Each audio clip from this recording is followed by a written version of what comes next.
Welcome, welcome everybody. We're getting started up right now. Doing their handshakes and their good lucks, you know. Got Peter Penny starting out against Stephen Botte. Looks like it. You see your sheet, so I can figure it out.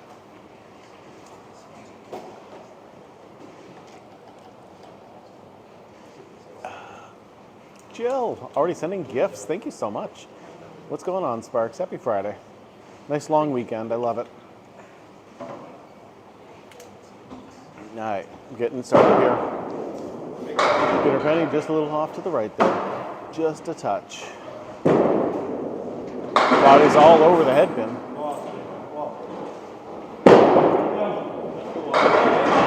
Ooh, that should have been a spare. That was good. Ivan, what's going on? How's your Friday so far today? Braden, Merry Christmas. Probably the last time I see you all before Christmas, so. Stephanie, what's going on? What's going on, Ace? Good evening. Jill sending all sorts of Christmas goodies. I love it. MS Dave is here too. Nice, nice, nice, nice. All my favorites are already here. Lee Howe, what's going on, buddy? Should be a great night of bowling tonight. Oh, great ball from Peter. Nice shot. Hoagie, what's going on, buddy? Oh, there's another one for my video.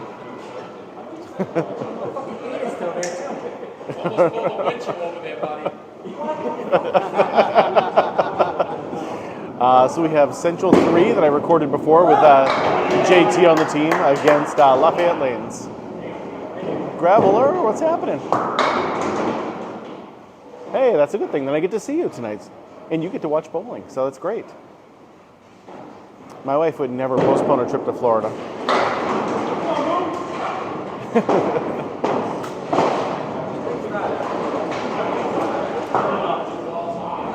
Reb, what's going on? How's everything? Because we actually get to use them to make our spares and our tens. The pins are heavier than the ball, so they can actually take a pretty good beating and not really break. Yeah, no, it doesn't matter. Even if she had to work all day, she wouldn't postpone a Florida trip. Right? Correct. Correct, she says. Well, that's not true. I have had to postpone a couple.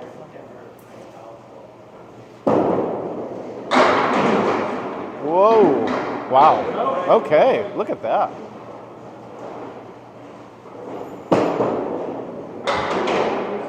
Moves just a touch off to the right again. No, Melissa's usually right there. Okay. Thank you. Yep.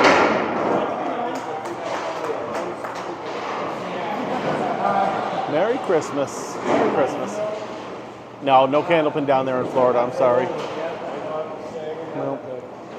She might be over there too. Yeah, I'll just wait.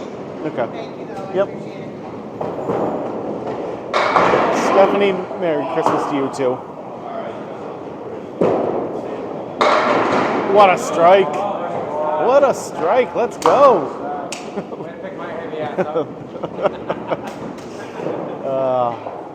Good seeing you all here tonight.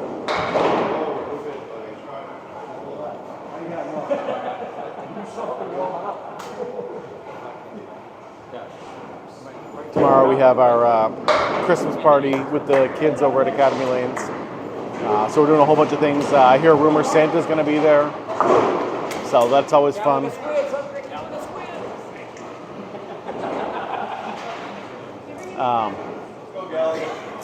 Plans for Christmas. Tuesday did get cut short, I'm sorry. There was a whole bunch of things going on, and the Wi-Fi was terrible there, so I had to cut it short. It was a rough night. Merry Christmas, Joe. We for Christmas we usually go to my mother-in-law's house, and we spend pretty much the whole day over there. I make breakfast in the morning and then head over there. It's a good time. Yeah, no, that was all because of me. I had trouble with the camera angles, and then was just not in the right mood for it anyway. So if you want to buy a Candlepin ball, usually buy them in a set of 4, and they're usually about $300. You can get some a little cheaper, some a little more expensive, but $300 for 4 is about right. I don't think that's quite the case, but maybe. Yeah, that beard is pretty amazing. It's a foot foul line, so I think the beard is allowed to go over the line.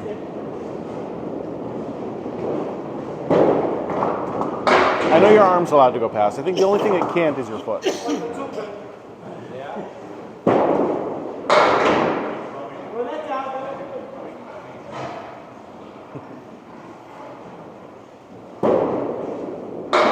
Merry Christmas from Nova Scotia. That's awesome.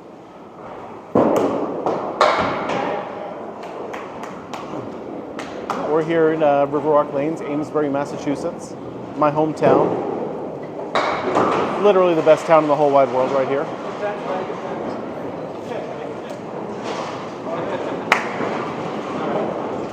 We got my teammate from Saturday, Billy Shiner, up on the right-hand side. I've never played 5-pin, no. I've done 10-pin, duck-pin, and Candlepin, but never 5-pin. Yes, that's usually the etiquette.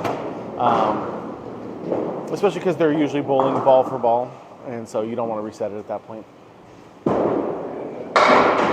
You can, and I don't think anyone would get too mad, but general etiquette is just let it go. Nah, I don't think we're getting any snow. It's been too warm for snow. Like, I know today was like cold, but when we had rain recently, it was just downpouring rain and way too warm. It was like almost 50 degrees. So I don't think we're worrying about any snow or going to be getting any.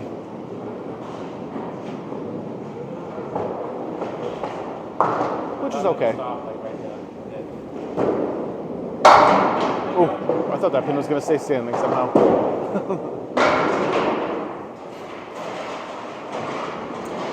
Yeah. Generally, you wait to reset. When you see someone not wait to reset, it's kind of a weird thing. Yeah, I've tried duck pin bowling. I've done a couple times, not a lot. The closest one is like 45 minutes away to an hour away, so I generally don't want to go that far for it. Come on!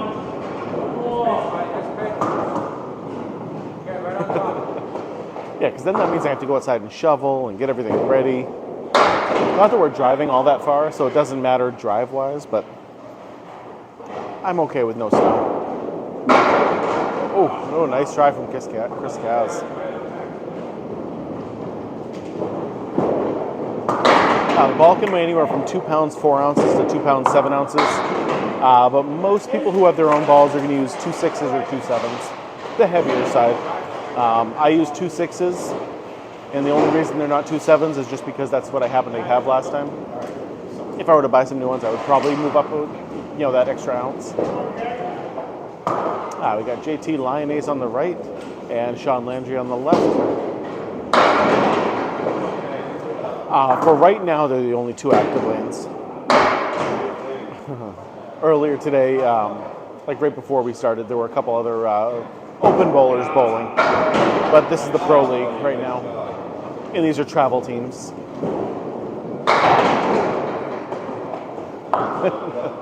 PNRG, what's going on? Yep, JT was on my team this past Saturday also. Corrado's here also. There is no scoreboard in this place. It is literally pencil and paper. 8 lanes in this house. Very old school, very small. Oh, all over the head pin. No, slower is not better in a Candlepin. Because we don't have like a 15-pound ball bringing that force that weight has, you got to throw it a little faster in order to get the pins to move around.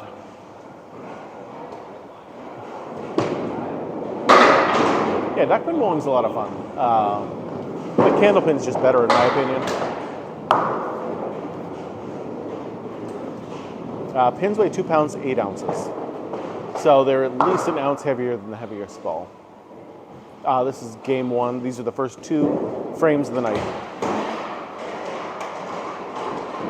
So we are literally just getting started. Every bowler does 2 frames at a time, and then they switch lanes to go to the other side. So we'll be here for probably at least another 2 hours.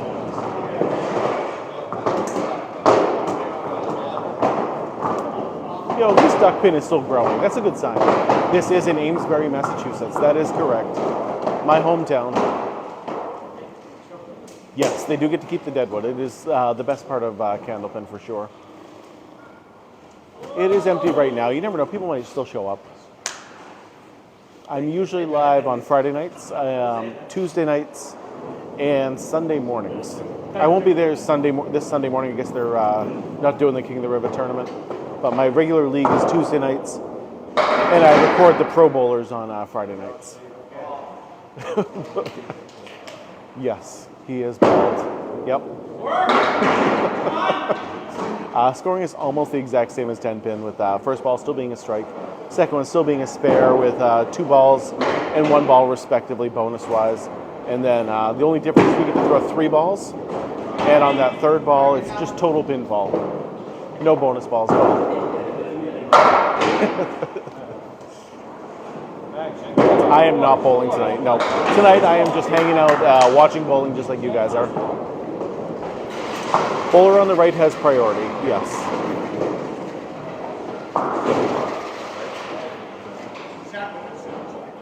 Oh, that's awesome. Yes, sometimes the wood does hurt. It is not good. You got to throw it hard to get the pins to really dance around. These guys actually aren't even throwing it all that hard, believe it or not.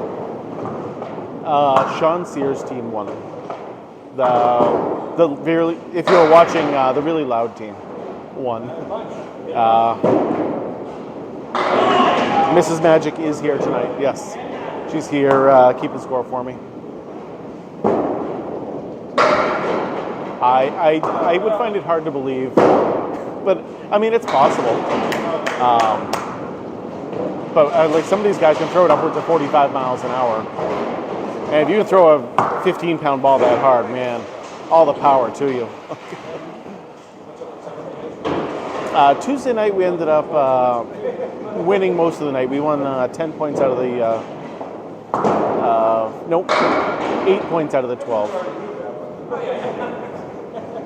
No oil on the lanes. Nope. These are just straight wooden lanes. A good average, for the most part, if you can average 100, you're going to be one of the best bowlers in your league. If you want to make like a pro team, your average should be around like 115 to 120. And if you want to be like the best bowlers in the game, you got to average like 135.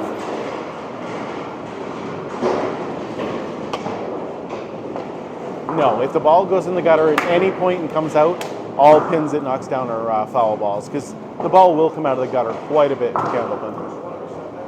There's no oil on the lanes. You'll see people run down them and be perfectly okay.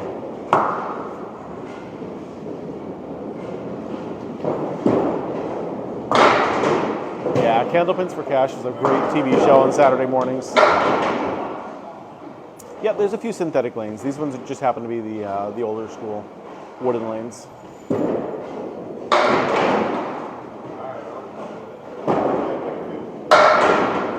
A-cap, I'm sorry, I don't know what that means.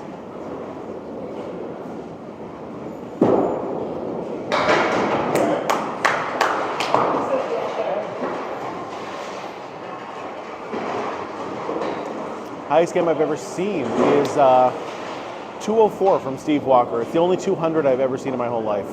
I would love to see a higher score. This is Riverwalk in Amesbury, Massachusetts. That is correct. Oh, I'm supposed to be going up to the Big 20 at some point for a Candlepins for Cancer roll-off. Paul Grant's talked me into going up there for it.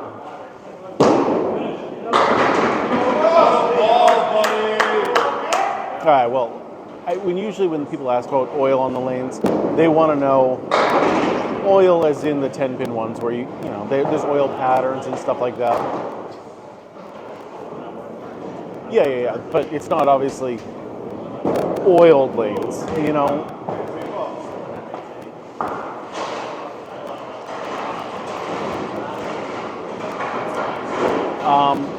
Because they bowl ball for ball, and so basically there's no reason to reset them in between. Like I said, you don't have to do that, but that's just general courtesy.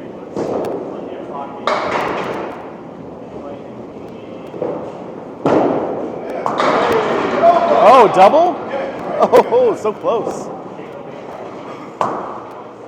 Yeah, this place was around in the 1930s is when it was first built.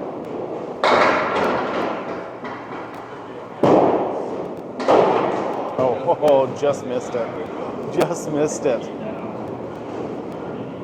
And this place really doesn't want to move up, doesn't want to modernize. They like to keep the old school feel to it. All over at that time.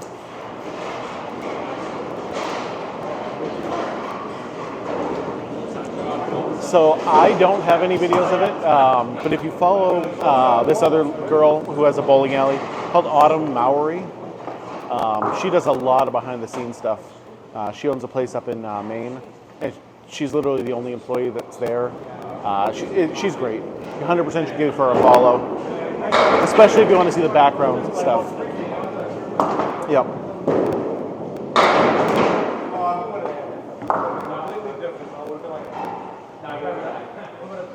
Yeah, I always, anytime anybody asks about the background stuff, I always say that they should go follow her. She's got more followers than I do too, which is crazy.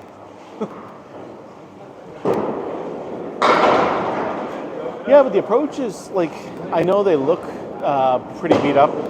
That's what happens after being 90 years old. But they're actually a really good feel on them. You know, they got they're nice and smooth. It just looks like it up there.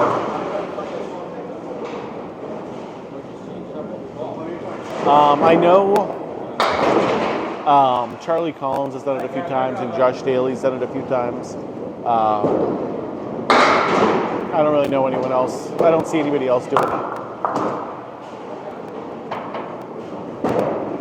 Yes.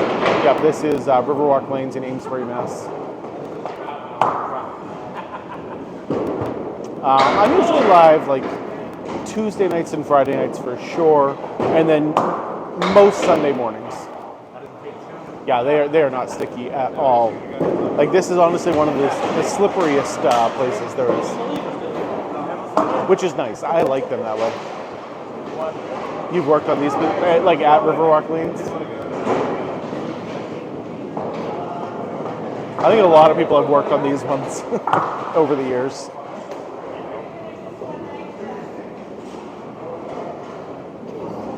Ooh, ouch. That's rough.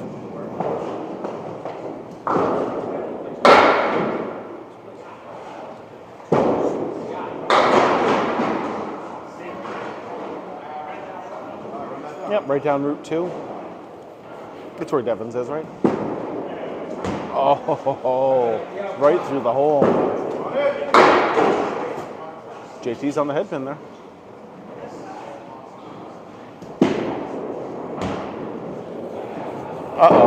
Uh-oh. That is a 2 right there. That is not something you want to see. Highest game ever is a 245. It's happened twice in the game. Ralph Sem was the first one to do it, and Chris Sargent was the most recent one to do it. This is not practice. This is a match right now.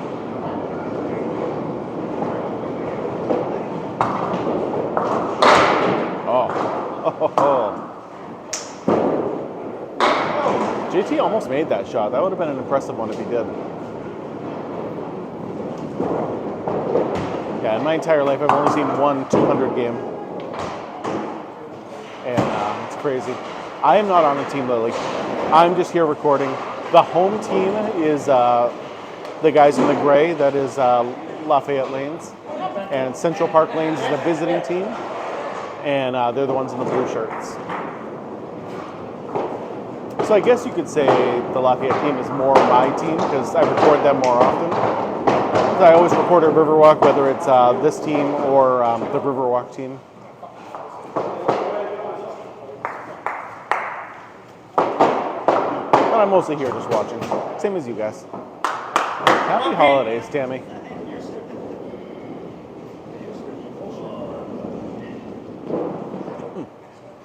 My highest game is a 168. Did it a couple years ago. I really feel like I should be beating it again at some point, but it just hasn't happened. Yeah, Candlepin bowling is a very small community. Generally, we all know each other.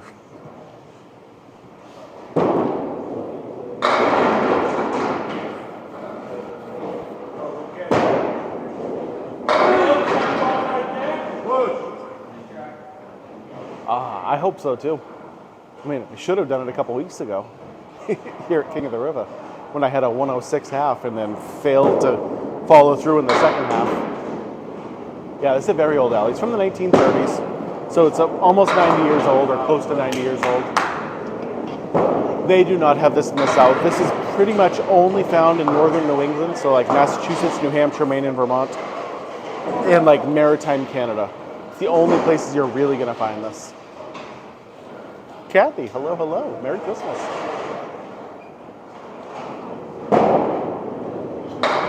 I don't know what you mean by why don't they bowl on adjacent lanes. These ones are right next to each other. This is called Candlepin bowling, and it is the best kind of bowling there is. Yeah, there's a lot of echo in this place. These are the only two lanes being used right now, so you get a lot of sound. Paul Revere wasn't going to come from Lexington all the way up here.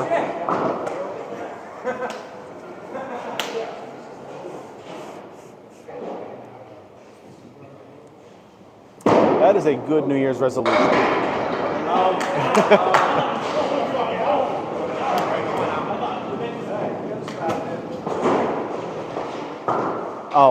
So if you watch on Sunday mornings when we bowl on 4 and 5, and you see me try to record, those pins in the middle of the way, you can't see one or the other.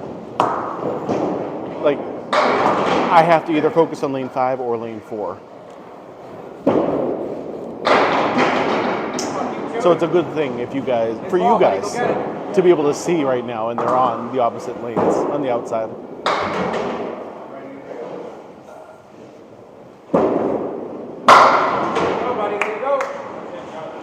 Subscribing to me would be a great Christmas present, you know? That would be very nice. I would like that. Oh my God. I don't see me ever bowling a 200. I'm not that good of a bowler. Like, I'm a decent bowler, but not 200 good. Yeah, after these two bowl, I'll put the scores up real quick. It is still literally pencil and paper here. Usually I'm actually pretty accurate. Surprisingly.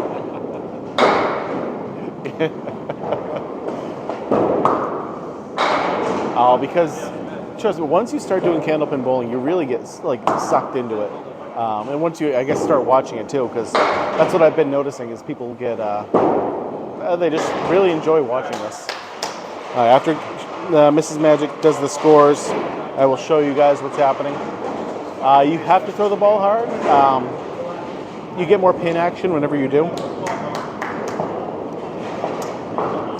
So here's what we got for scores so far. Sorry if we're going to miss some stuff.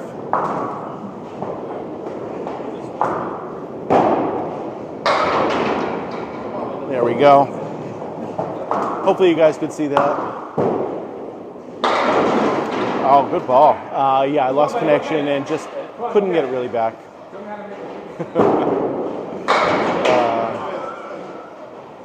Yeah, there are a lot of women bowl. If you look on last Saturday, there was a lot of women bowlers in that tournament we did. Right? Doesn't she have great penmanship?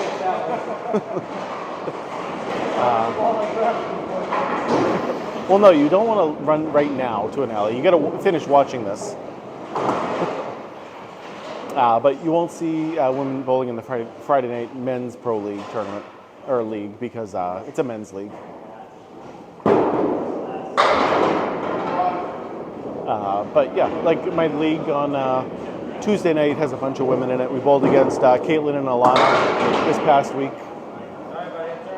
Yeah, on the Sunday tournament, a lot of women show up to that. There you go, nice shot, nice spare.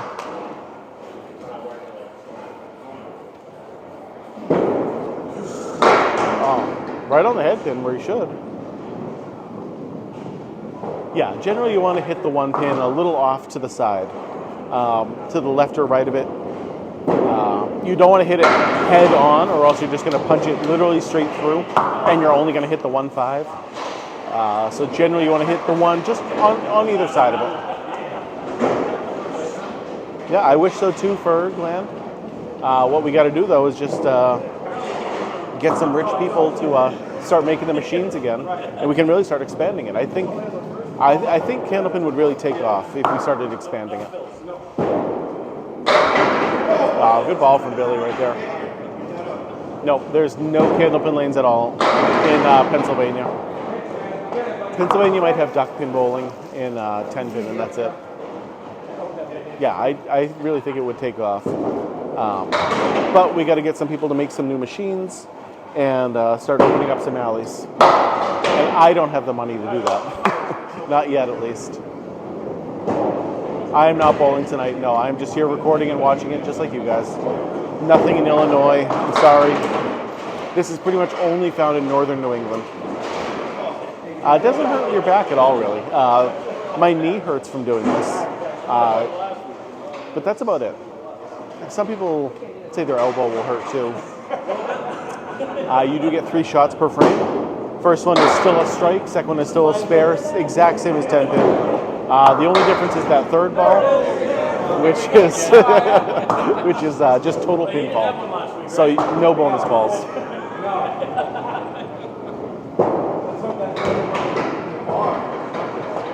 Oh my God! If this were in the Olympics, I would love. That would be so cool. Who do we have to talk to get that to happen? We are in Amesbury, Massachusetts, Riverwalk Lanes. It could be one of the few things that I could actually be an Olympian in. If Candlepin bowling were in the Olympics.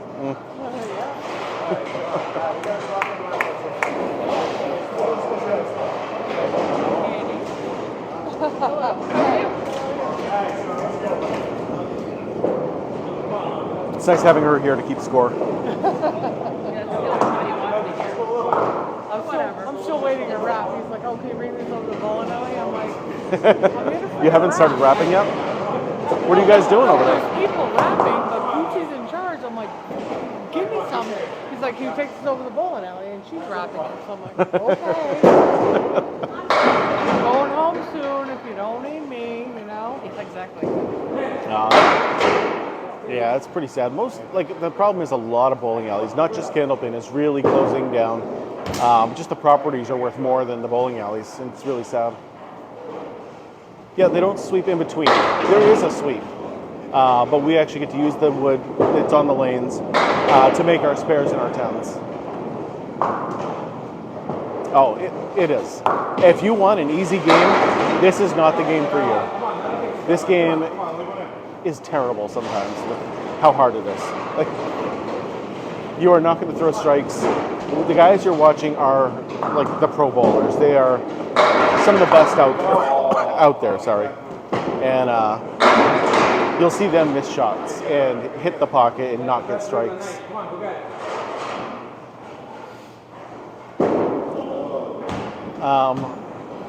Basically, you just got to get them involved young. You know, when they're like, we have bowling leagues that start at 5 years old, and really, you just gotta.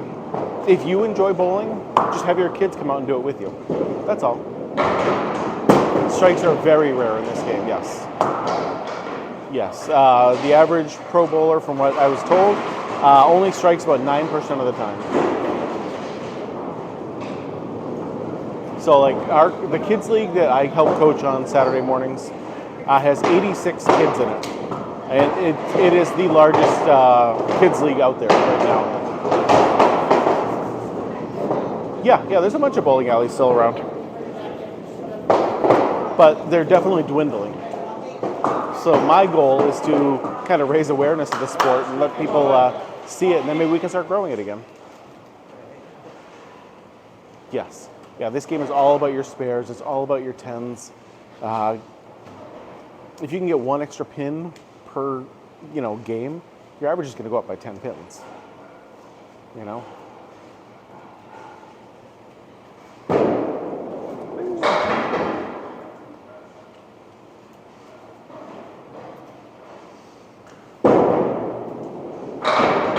Both of them are just a little off to the right-hand side. There you go. Nice ball there. Ooh, okay. No special shoes, just the same bowling shoes that everyone else uses. The Dexters and whatever else. There you go. Nice shot. Lisa, what's going on, Lisa? I appreciate the advice you gave me on YouTube the other day. He got 3. Yes, 3.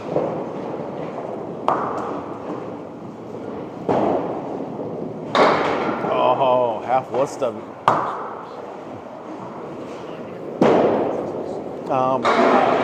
Out of all these guys, only one of them bowls 10 pin also.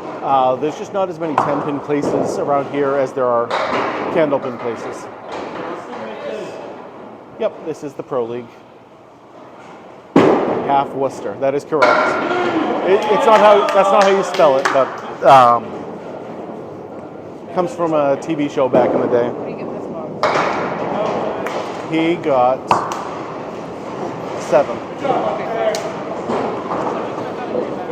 Yeah, so when you just punch out either the 2-8 or the 3-9, that's called a half Worcester. Yeah, it means the team from Worcester was halfway back home. Straight, John, go get it, buddy.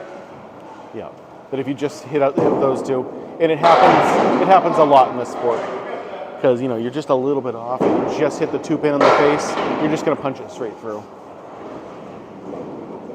Yeah, Tuesday night we had there was a real bad Wi-Fi, and I'm afraid this next Tuesday it's going to be the same thing because we're on that side of the house again. Hoping it's better this week. 10.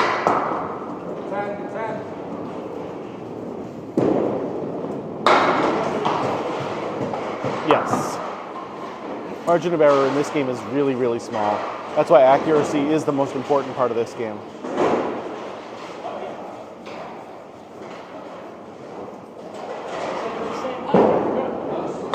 I mean, if you throw that, 4-inch ball 60 feet down the lane and you're off by a 1/4 inch, you're not going to make your shot.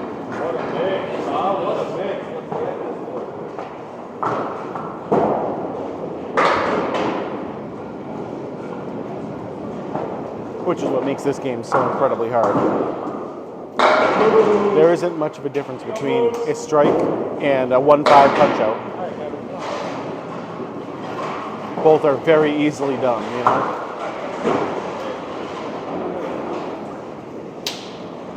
So for completed boxes, Mrs. Magic has Lafayette up 240 to 231. At the half. Okay. Perfect score is still 300. It's never been done. Strikes are just so incredibly hard in this game. Yeah, same amount of pins as 10 pin. So the biggest score that's ever happened is a 245. And that game, I saw the scoring of it the other day, like the score sheet. 7 strikes to start it out. Wow. Which is just insane to me. I can't imagine 7 strikes in a row.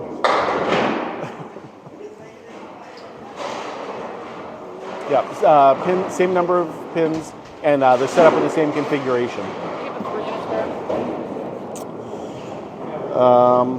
Moose? No. Mark. JT. No, on the team. No, we haven't. Yeah. I can't tell right now. JT. Did Mark get a 3 on his score?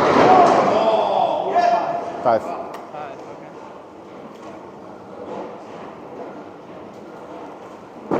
Yes, smaller pins, smaller ball. No oil on the lanes. These are just straight wooden lanes. That is true. But like 4 in a row is something that's done. But even still, when I hit 4 in a row, that was worth $2,400. Like that's how rare something like that happens.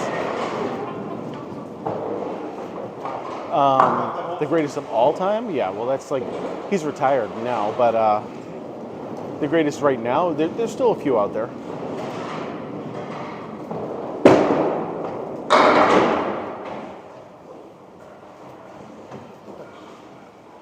Yeah, the guy on the left was, Mark Gallagher. He is on fire right now. He's got a 97 through 8 with a ball. Merry Christmas, Lisa. Thank you very, very much. Lisa says Merry Christmas to you and Max. We appreciate it. This will be the last time I go live until next Tuesday, so nothing more until Christmas.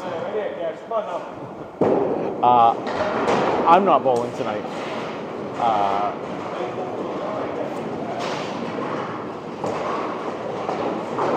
You actually get to use the fallen pins to make your spares and your 10s in Candlepin. No, there isn't really a lot of spin we put on our ball. There are some people who do, but honestly it takes away a lot of your the speed on the ball, and you really want to have speed on your ball in Candlepin bowling. Tanya, what's going on? Ooh, a hot cocoa. Thank you so much. No King of the River this week. They're doing Christmas stuff at home. I thought he said Hulk Hogan. Spares and 10s. So if you knock all the balls on all the pins down with your last ball, it is just total pinfall. So you can get a 10 with no bonus balls. Aaron getting the number 2 gifter. Thank you. I appreciate it. Lisa's trying to catch up. No one's ever thrown a 300. No. Strikes are just that hard to get. So we have our own version of a perfect game, what we call a perfect game. It's when you don't leave a single pin standing. I've heard 10-pin bowlers call it a clean game. Lee Howe sending some fairy corn. 5 of them? Sweet. Thank you. Lee Howe taking over that number 1 gifter badge.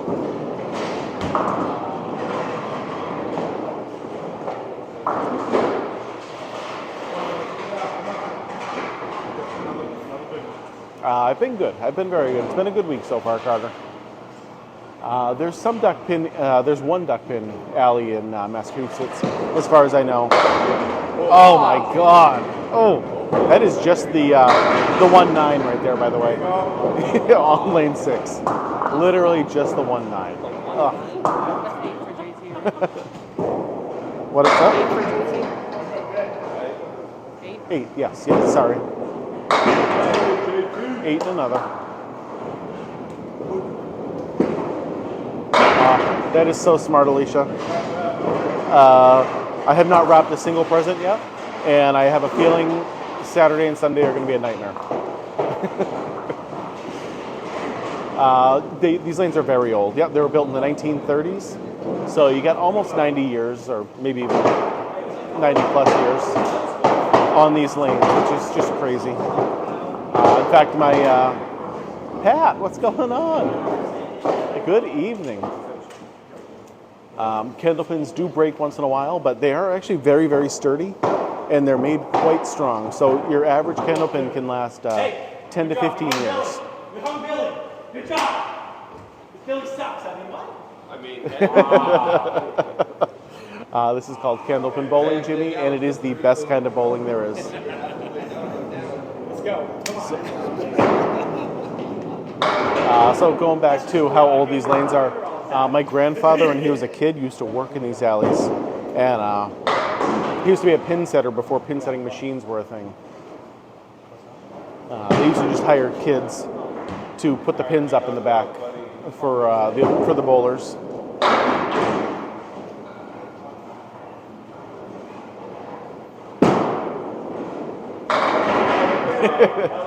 You know, that's how it is when you get into any kind of niche sport. You know, we all kind of look alike. We all, eat the same foods and kind of, happen. I got 1 lemonade in the books. Nice. Nice.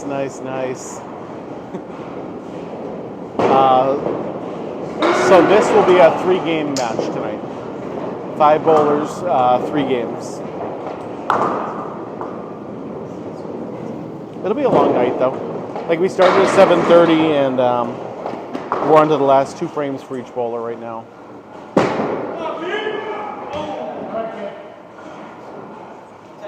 I won't be bowling personally until Tuesday. I'm not bowling in this league. I'm just here watching, same as you guys.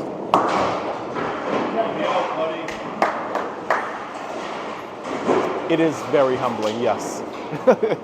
Like, everyone who thinks they're really, really good at bowling, and then they try Candlepin, and it's terrible. I did okay. I bowled over 500 for 5 games, which is my goal. I was the worst bowler on my team. Max was the best bowler for the night. But we took most of the points, which is the most important thing. Yeah, so with your first ball, it's still a strike, same as 10-pin, with 2 bonus balls. If you get them all done with your second one, it's still a spare, with 1 bonus ball, same as 10-pin. If you get them all done with your third ball, there's no bonus balls. It's just total pinfall. Yes, this is the league with all pro bowlers. Yeah, nice shot. Most of these guys average, 110 plus. That's what they should average.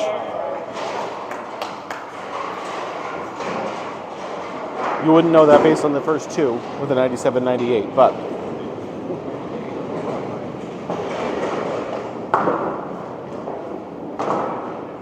everyone's allowed to have bad games once in a while. Moose just off to the right. So a typical average in Candlepin, typical good average is 100. That's the number everyone's trying to get to. And if you can average 100, you're probably one of the better bowlers in your league. But an average score is probably like a 79, yes. Where can you play? You can play this northern New England, so Massachusetts, New Hampshire, Maine, and Vermont, or maritime Canada. What high score is possible? You can still get a 300. That is the max score. It's not going to happen though. Strikes are way too hard to get.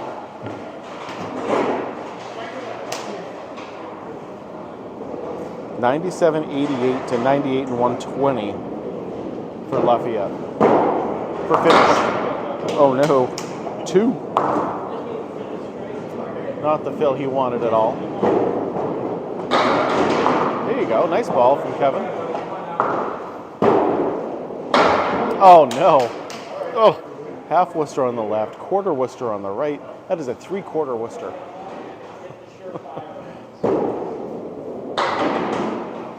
No, there's no oil on the lanes. Oh no. Oh. That is a 3. Yikes.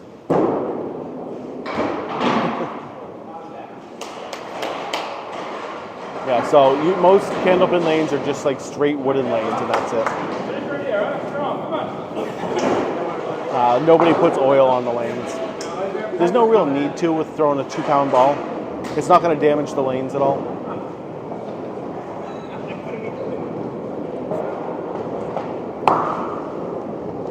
I do not bowl in this league. No, I have filled in before, but I probably won't be filling in again because it's a lot easier for me just to record. There you go, nice strike. And I kind of get my,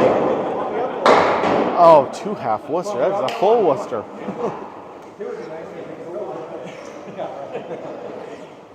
Yeah, Paul Grant, I think, does a great job. I wish I could have bowled better for everybody, but it is what it is.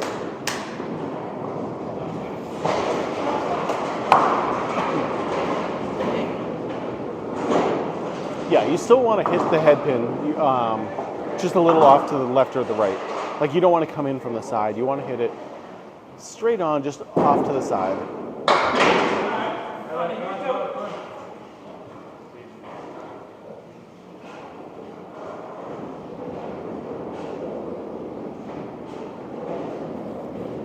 Yeah, it did. It cut off halfway through, and then I restarted it.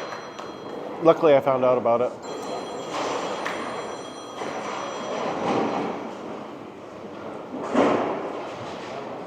Oh, my mother just sent me a text, but I didn't get to read what it said.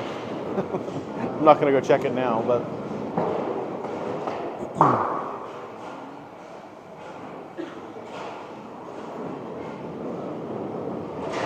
I'll do it after. Oh my God. Oh, that was a pocket shot right there.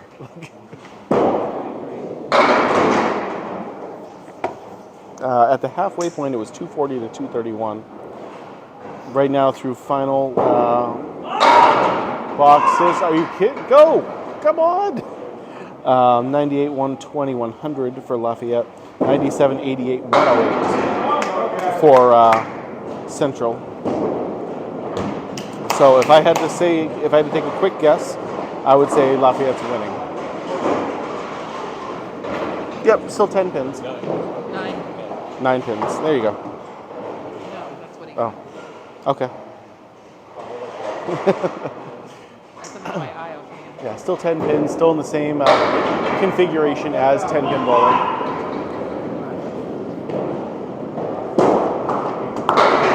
Whoa, what a shot. They always can throw 3. Pin went into the other lane. First ball is still a strike, second one is still a spare. The third one is just total pinball, if they need it. How do you join? Basically, just if you want to join the Pro League, basically you just have to know somebody or make an impression on people. That's the best way to do it, and find a captain who wants to put you on the team.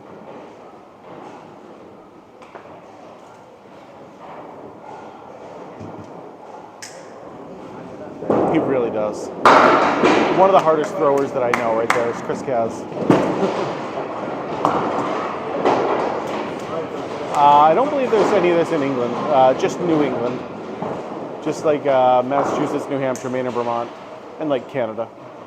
I've told there's some in Germany also, if you happen to be around there.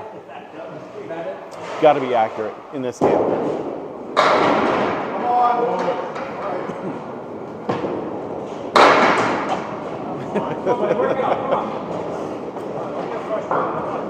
Yeah, this is way better than bowling, than 10-pin bowling. I wholeheartedly agree, Jake. Yeah, generally you're going to use your own balls.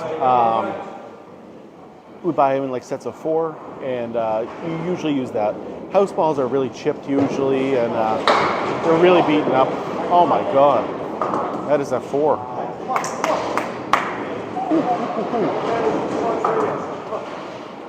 Well, then you must throw the ball pretty hard, Chucky. Uh-oh, 1 fill. It's $5 donation to Candlepins for Cancer. Wow, what a shot from JT. The balls are not all the same, but every ball you use would be the same. So generally, your set of 4 balls would all be the same. But my balls might be different than JT's or Sean's or whatever else. That was a huge pickup for JT, for sure.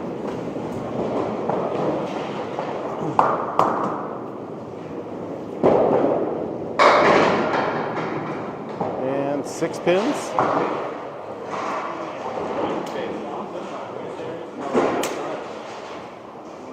$120 for JT. Huge game. So, let's look at the totals. 3 net. Wow. Central won by 1 pin. JT's heroics at the end was what did it. crazy, crazy, crazy. What was the score? 390. No, that can't be right, right? No. I don't think so. I don't know, I can't tell. Do you know they won by one? That's what they said. Okay. Slower is not better in Candlepin. This was actually a 71. You have a 72, they have a 71. Okay, yeah, so I must have, yeah.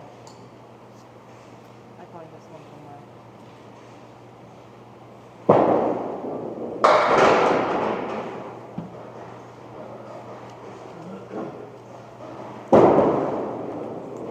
Whatever, that one was the difference. Yeah.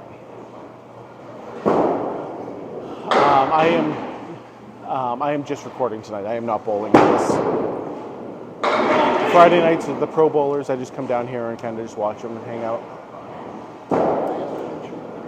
Yeah, unfortunately, Steve, you got to come up to northern New England if you want to give it a try.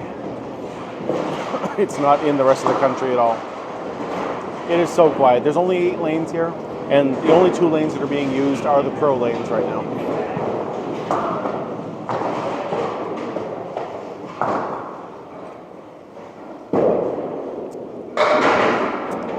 You're not going to find any in Arizona, I'm sorry.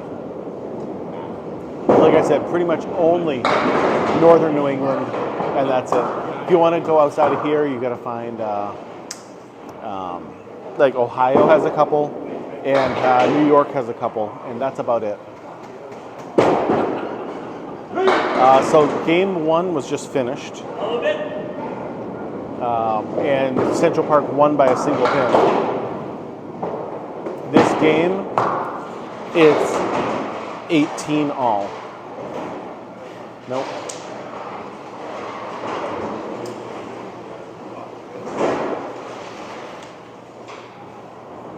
18, 17. Is that right? Yeah, it is. I just thought that was a 10. No, when they got it. Okay. Oh my. Oh, 189.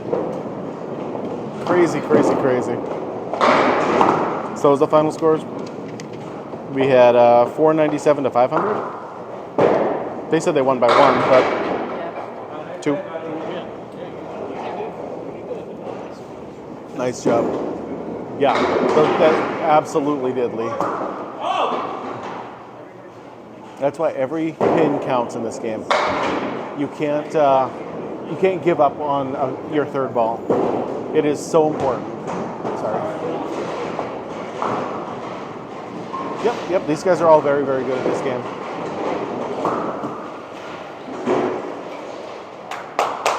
Better than me, that's for sure.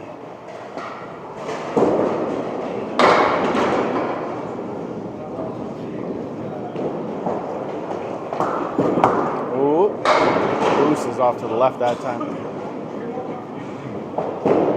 John, though, on the object pin. Just even if you hit the object pin, sometimes it doesn't matter. Like you can just be off by a quarter inch.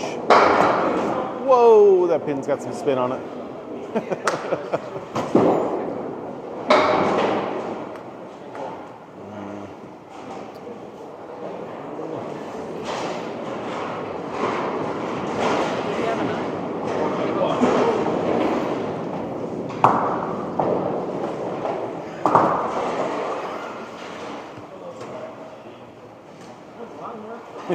Yeah, I always suggest just wait till spring. There's no reason to come up here in the middle of the winter. Moose. Did he have a 9? I can't see. I can't see. I don't necessarily wish I were playing. I actually enjoy just recording and hanging out. There's no pressure on me back here. And there's a lot of pressure on these guys to bowl well.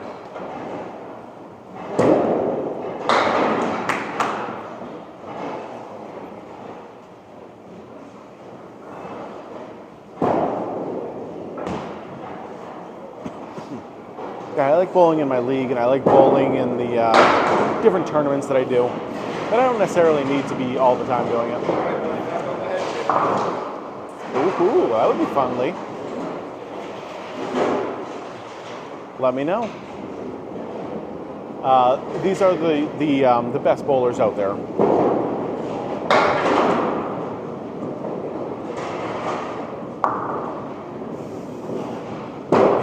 Yes. If you are really good at 10 pin, if you practice Candlepin enough, you would be a decent Candlepin bowler, but it is completely different. Arm motions, hand motion, everything's different. So if you are a good 10 pin bowler, you kind of just have to try different things. Yeah, definitely will.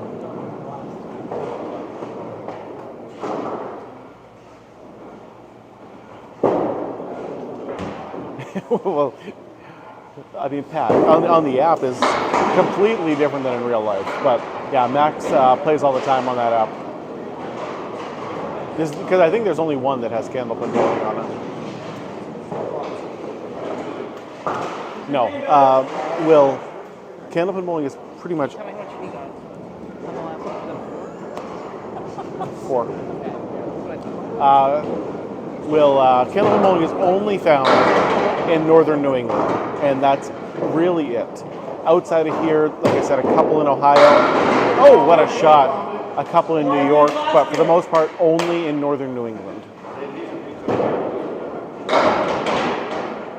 That's great to hear. Yeah, New Hampshire has a whole bunch of great Candlepin bowling alleys. Yeah, 93 average is a decent average. Yeah, that strike exploded up there. I always like the ones that just truly explode. Both these guys throw it so hard. Yeah, I'm gonna go sit in the back. But look at that, because he threw it that hard, he got all sorts of action off that.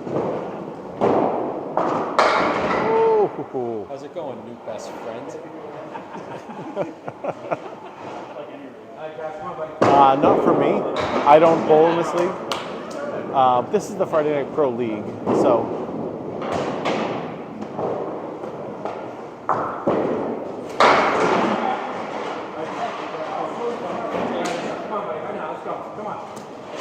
Yeah, so this is a travel league. So the home team is the Lafayette team in the gray shirts, and then the traveling team is Central Park Lanes from Boston. So while it is a league, it's just these two teams here. Everywhere else is doing their teams. I don't bowl in this, Nick. I'm just here recording. Rochester's not that far away. 45 minutes maybe at the most.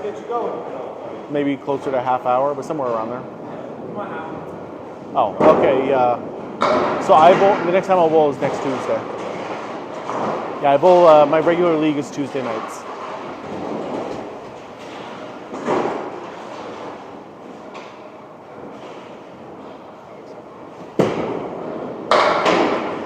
Oh. Yeah, Rochester has some nice areas and some really rundown areas. So just make sure you kind of do some research on the nice areas.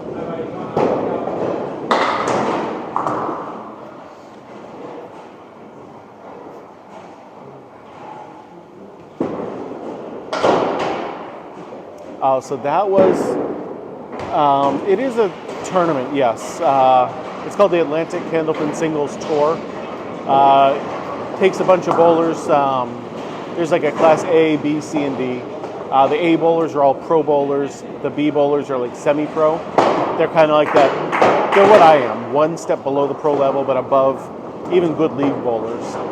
The C division is basically really good league bowlers, and then the D division is everyone else that wants to start getting better.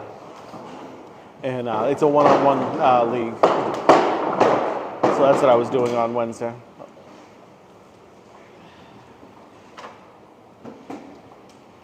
Oh, I didn't know that. That's pretty cool. Those approaches are actually great. I like the approaches. They're nice and slippery. They're fine. I am a Class B bowler, yep. Mark from Indy, what's going on, my man? You're not going to see many people like really like spin the ball.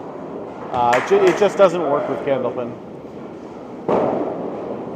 They really don't. It takes too much speed off your ball. Speed is kind of important.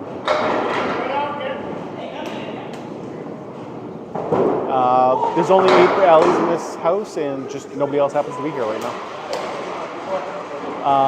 On Wednesday or Tuesday? Wednesday, I took 4 points. Not nearly as much as I wanted out of my 14. And Tuesday night we took, I think 7 points out of the 12. I think we tied one game. Yeah, Wednesday I just had 2 terrible games. I think I threw a 79 one game and like 80 something the other game. So I dug a hole so deep on the totals that I wasn't able to pull myself out of it. No, you didn't like Paul Grant that much? I think he does a good job for what he is. He volunteers his time to commentate matches. And like I said, he does all that for free. He's just basically trying to like raise money for Candlepins for Cancer. Yeah, I think he's great. Yeah, LaRoche is very good. Yeah, that's how I bowl. 79 to a 122 sometimes. Yeah, Dave killed it. Yeah, no, it makes sense. He's very much a hot or cold guy. You either like him or you don't. But like I said, he does it all for free. He just enjoys doing it. Oh, he's a shill for every house. No matter what where you go, he'll always talk about how great Pub 125 is, or he'll talk about how great, whatever. He's just trying to, raise the level of the game.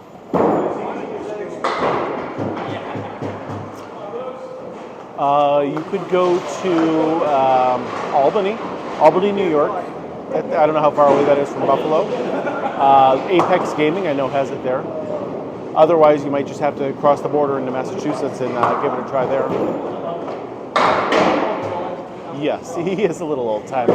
Yeah. This is Candlepin. Candlepins look more like candles, and duck pins look more like 10 pins, but much shorter. Never been a 300 in Candlepin. You're watching the pro bowlers, the best there is, and you don't see them throwing many strikes. Strikes are just so hard.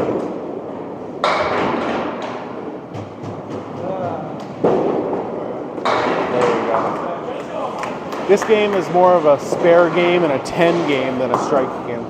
You're just not going to see many strikes. Who's that? Did John? I got a 6 on the spare. What the hell is the pin behind? Yep, 6.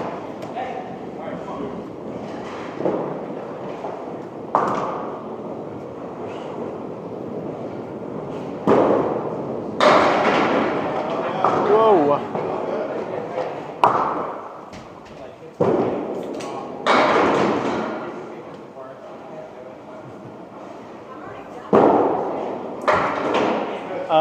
For the ACST, the Atlantic Candlepin Singles Tour, or for this?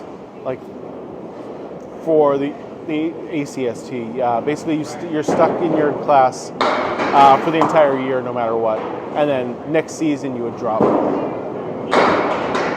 Yep. So basically there's a bunch of, there's a couple of B bowlers who should be in the A division based on their averages right now. There's a couple B bowlers who should be in the C division right now based on their averages. And there's nothing will change until next year. For this, you don't have to have any certain average. Your teammates might not want you around if you're that bad. Nope, this is not duckpin. This is called Candlepin. Duckpin is basically paid in the mid-Atlantic, if that is what you're asking. Candlepin is mostly played in northern New England. Duckpin is real bowling. I agree.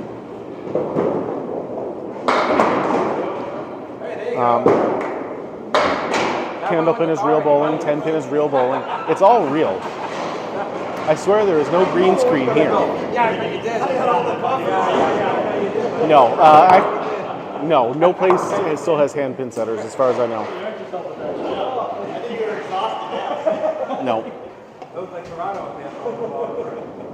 Hey, Corrado, buddy, what's up?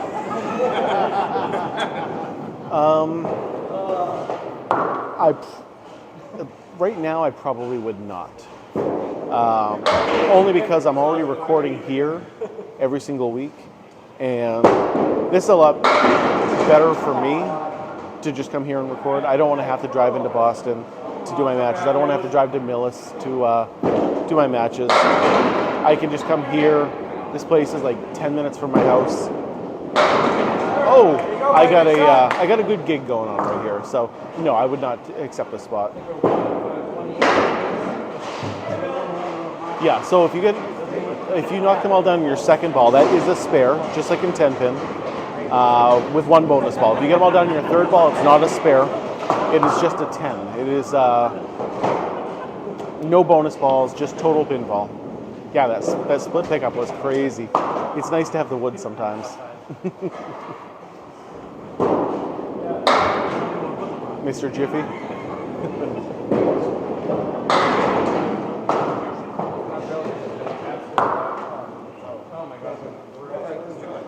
I think that's number 3. 2, 4, 6, 7. Yep, 3.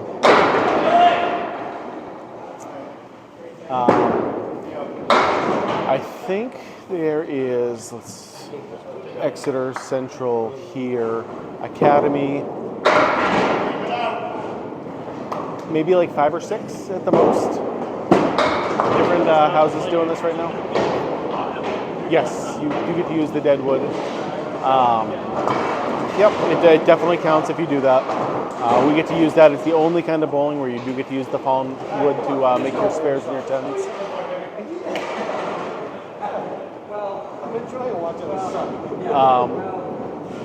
They have used the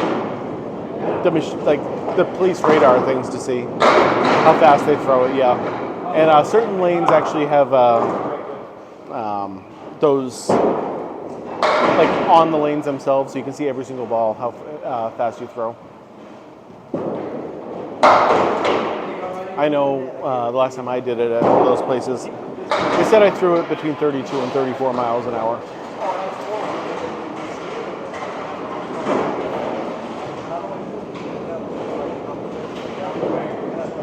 Yeah, basically. Like some places only have one team, some places have like 3 teams. Academy has a bunch of teams.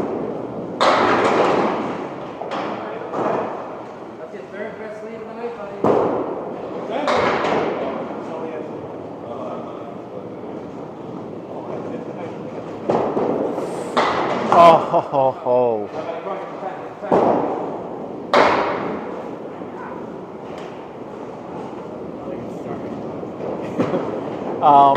So generally in Candlepin bowling, you do want to throw a fastball. And so I know it looks like everyone's just throwing it as hard as they can. These guys are very accurate when they throw it hard, and that is the most important thing. My highest game's a 168. Did it a couple of years ago. Would really like to beat it again sometime soon. The pins weigh 2 pounds, 8 ounces. 2.5 pounds. Slightly more than the balls. This is a super frustrating game. You'll see more splits in this game than any other type of bowling for sure. What's going on, Reeve? Merry Christmas, buddy. I feel like Strikes are certainly harder to hit. it's just like That's what I want to hear, Robert.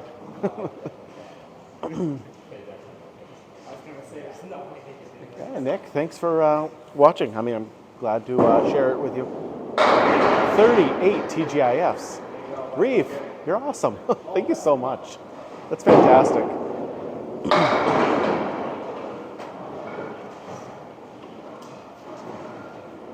Yeah, it's better when I can actually have the scores up there too. But unfortunately, this league, there's just no electronic scoring here.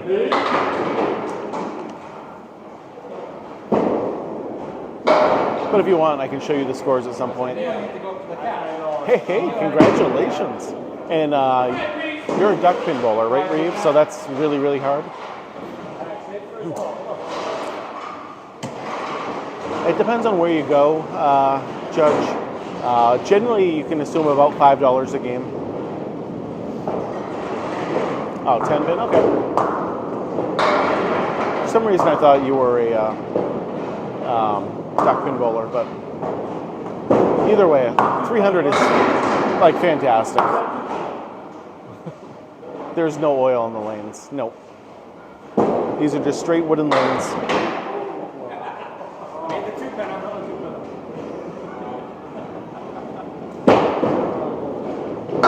I would be telling everybody if I threw a 300. No, of course it's not easy. The amount of stress that must have been on you in your last few boxes, last few frames. Lisa, send in some hot cocoa.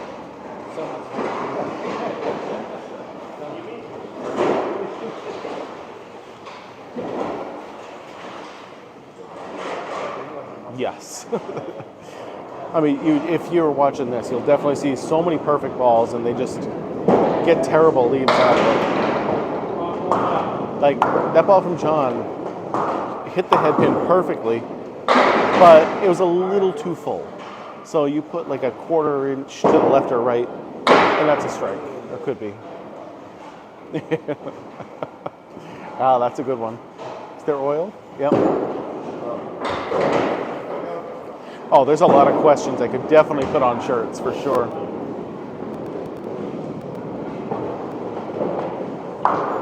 Congratulations with 2 300s. No one's ever done it in Candlepin bowling. Conti, this is called Candlepin bowling, and it is the best kind of bowling there is. Lee sending all sorts of earths. What? Nice. Thank you so much. I appreciate that. So much I do. Yeah, there's some places where you can rent the lanes by the hour, by the half hour. But for the most part, most places do just per game, however long it takes you.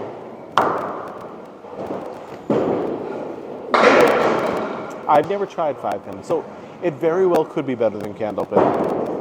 Oh, what a shot. What a shot. Lisa sent a cool paper frame. I like the way that one went.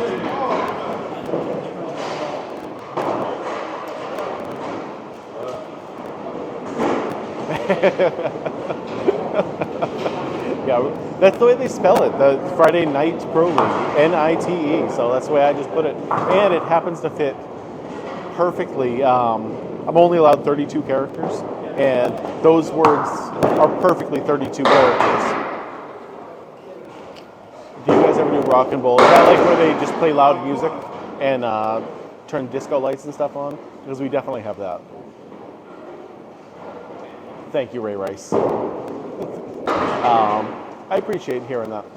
I mean, I try to answer as many questions as I can and just try to have fun while I'm here. Yeah, duck pin is a great sport also. But honestly, I like, if I'm going to do one or the other, I would probably rather do even 10 pin over duck pin. Yeah, so a good score is 100. Basically, if you can get 100 is always the goal of what you want to get. These guys are all going to be trying for at least 120 every single game, because these guys are pro bowlers.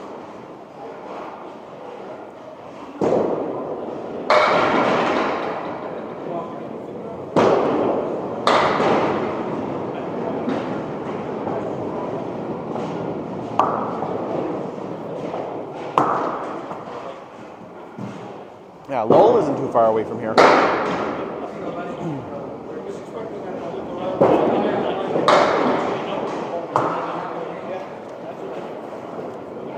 $139 seems like a good average. I know the few times I've gone, we've averaged like 115 to 120, somewhere around there. But obviously, we've only gone a handful of times. But it's just so similar to Candlepin that we kind of picked it up pretty quickly.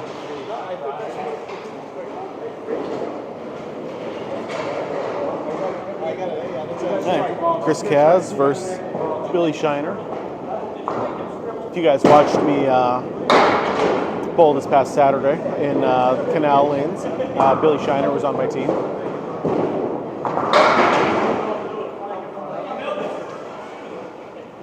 Wow, 233 is crazy. I assume that's a tremendous score, right? For duckpin.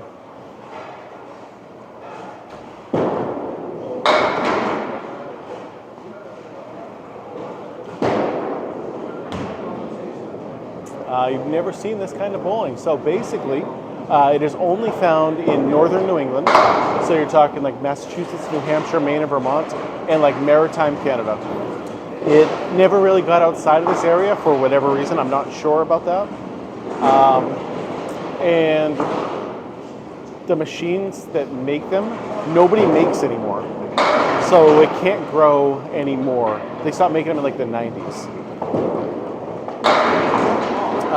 So that's why you don't see it around the rest of the country nowadays. Why it wasn't really big around the rest of the country before, I don't know.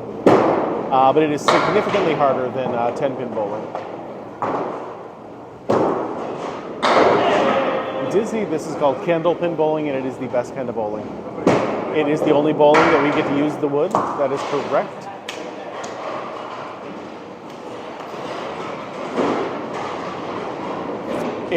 It is very sad. That's why I've said before, we need to find someone rich who can make some new machines and start growing it again.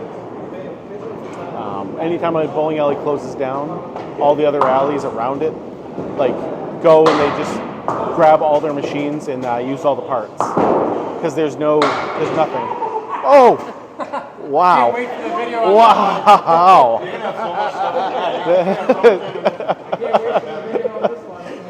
That was a 3 and a 3. Oh, let's see if they can both get marks now, too. Oh, wow.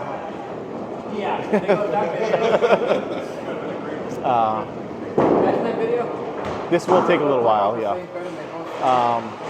Still 10 frames. Yep. We call them boxes instead of frames, but yeah. 10 frames. Still 300 if you throw 12 strikes in a row. This is not the unofficial state sport of Maryland. This would be the state sport of Massachusetts for sure. Same length lanes, yes.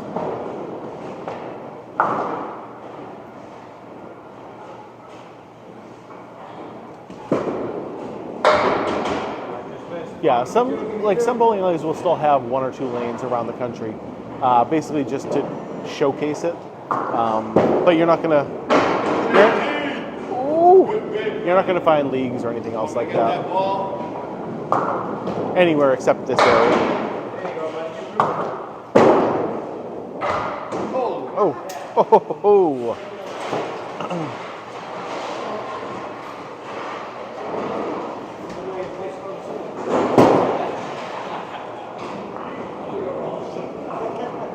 So it looks like Lafayette's winning by a lot right now. Just quickly looking. What's up? I feel like doing that. Yeah, I'm wicked tired right now.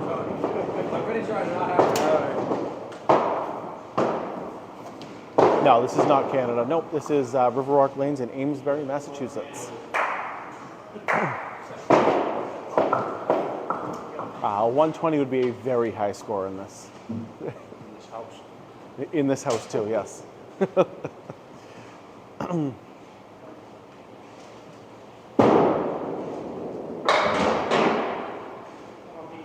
No oil on the lanes. Nope. Nope, these are just straight wooden lanes. I didn't see it, but I'll remember to look for it when I do the editing. Point it out to me.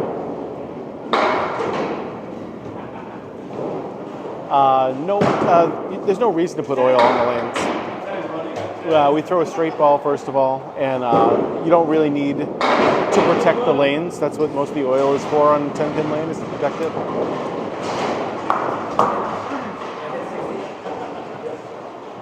Rachel!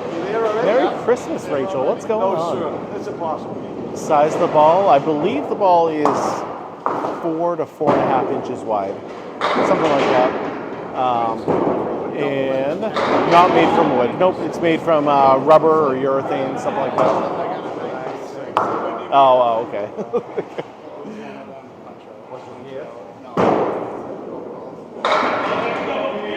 Yeah, he definitely went past the line then, grabbing that ball.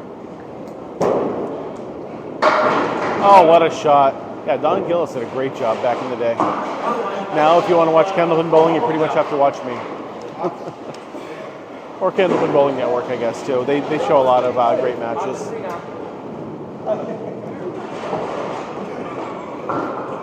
Correct. So that's why you don't really use a high spin.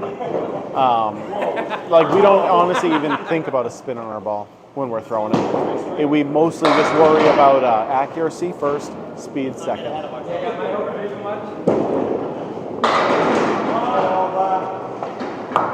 you go, John. Go get it, buddy. Come on now.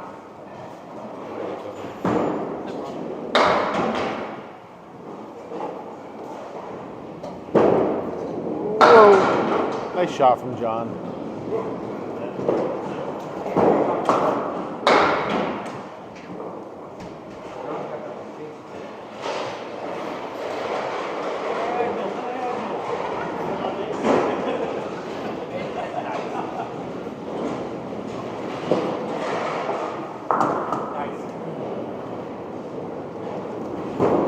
I'm not bowling, but these guys are bowling at Riverwalk Lanes in Amesbury, Massachusetts.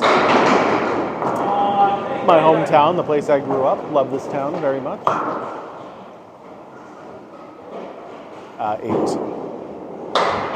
Oh.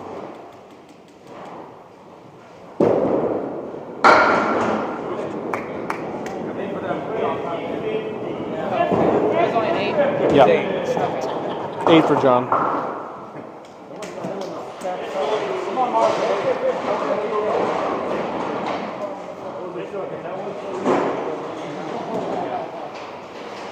You marked it in Kevin's.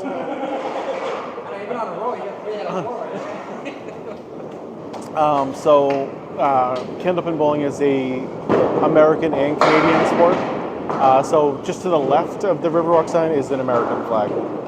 They just show both flags here. They're throwing it hard because you need to put some speed in your ball in Candlepin to have the pins fall down. For once, contrarian, I kind of agree with you. For one of the few times I ever do. Generally, contrarian doesn't know what he's talking about, but you know, I guess this time he's right.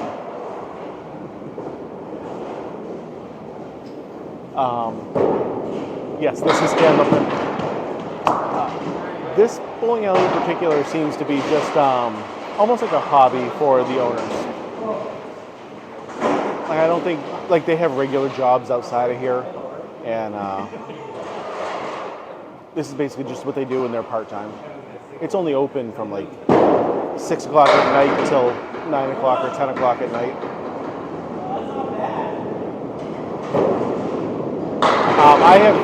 Nice shot. I have seen how the backs work, but I don't get to record that stuff. If you do want to see how the machines work in the back, I highly recommend following Autumn Mowry. She owns a bowling alley up in Maine, and she does a lot of awesome videos about the back. They don't really put a lot of spin on the ball necessarily. Like, obviously, it's going to be spinning while it rolls, but it's nothing we really pay attention to.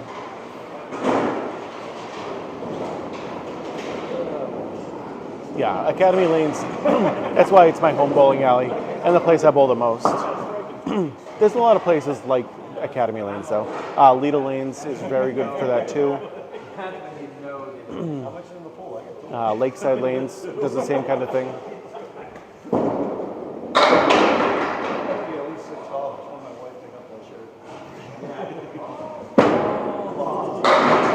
but Academy is still my favorite.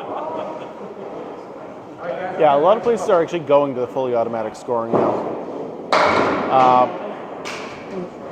More like bowlers who go just for fun like it better because they don't have to try to do the math and figure it out. But league bowlers definitely like, the manual scoring. Yeah, Big 20, but for me, Big 20 is just too far away to go to. I like Big 20 every time I've been there, though.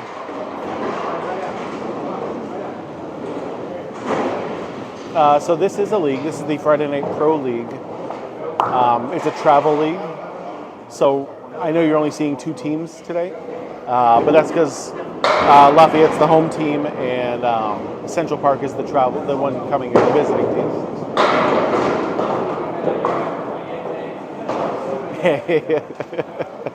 That's fine, Lee. That's fine.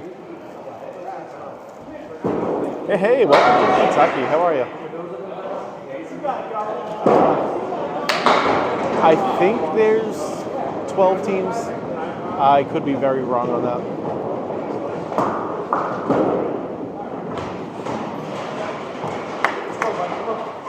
Salem, New Hampshire does not have a bowling alley anymore. No, Park Place Lane's closed down.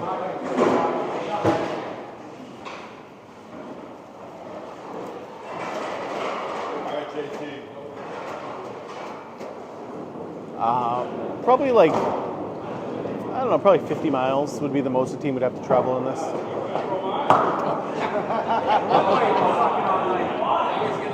Average 3 games, probably around like a 3:45 would be my guess. There's some people who are going to do a lot better, some people who are going to do a little bit worse. But 3:45 is about what, right? I am not bowling in this, no. I am just here recording, watching the pros just like you guys are. In Concord, yes there is. Boutwell's is in Concord, New Hampshire. Thank you, Prime Time. Always love seeing you too. Merry Christmas if I don't see you again. My favorite pro bowler. Ooh, that is a good question. Just personal favorite would be Justin Lyonnais, who's up there right now on the right-hand side. We've been bowling together since he was like 18 years old. We bowled together, and he's invited me onto his Friday Night Pro League team before. He's invites me to different tournaments with him. He's just a great guy overall.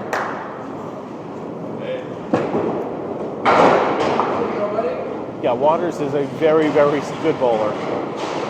Yeah. No, a 301 game? No, that has never happened. No, 245 is the most that's ever happened. It's only happened twice in the history of the game. 300 is possible, but just it's so unlikely.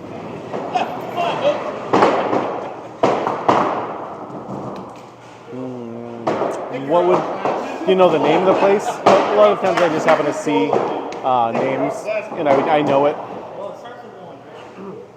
There's one in Albany. I know that. Maybe even 2 in Albany. Apex Gaming I know has some, and I forget the name of the other place. Yes, there's 2 in Cincinnati, believe it or not.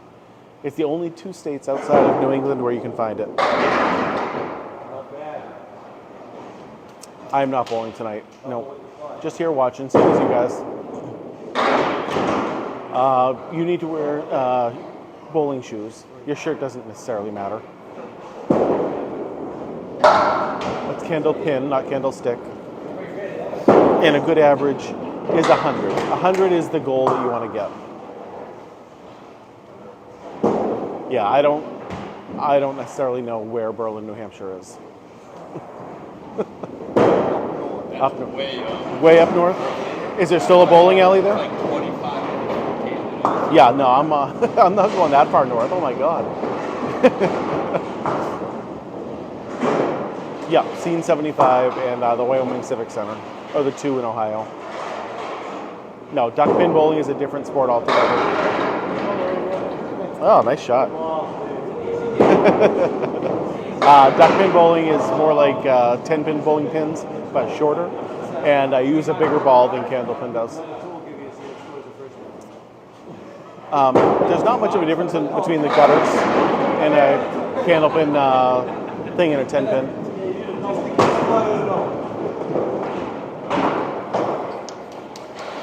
Believe it or not, I know it doesn't look clean, but it really is a nice clean area up there. Okay, there's only one. Okay. I know Apex. Someone else had said it one time that there was another place that had a couple lanes. Ouch.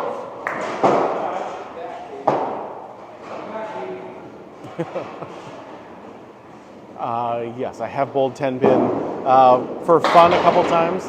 Me and Mrs. Magic went out for our anniversary, I think. Was that our anniversary? What? When we went up and did 10 pin bowling? No, it was my birthday, right?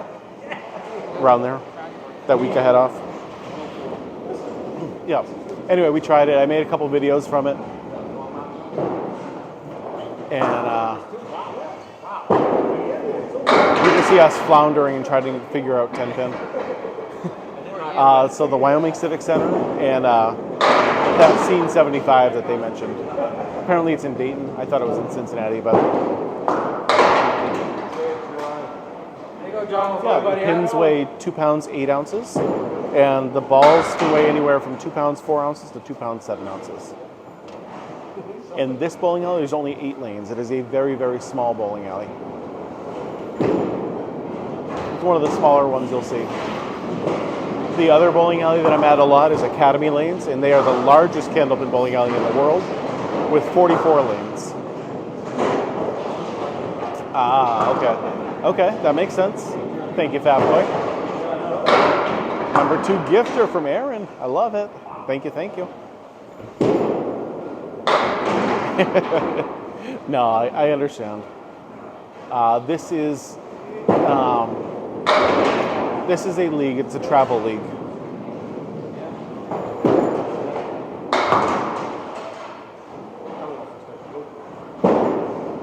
So while there's only 2 teams bowling here, there's other teams bowling in other alleys around the state and around Massachusetts, New Hampshire.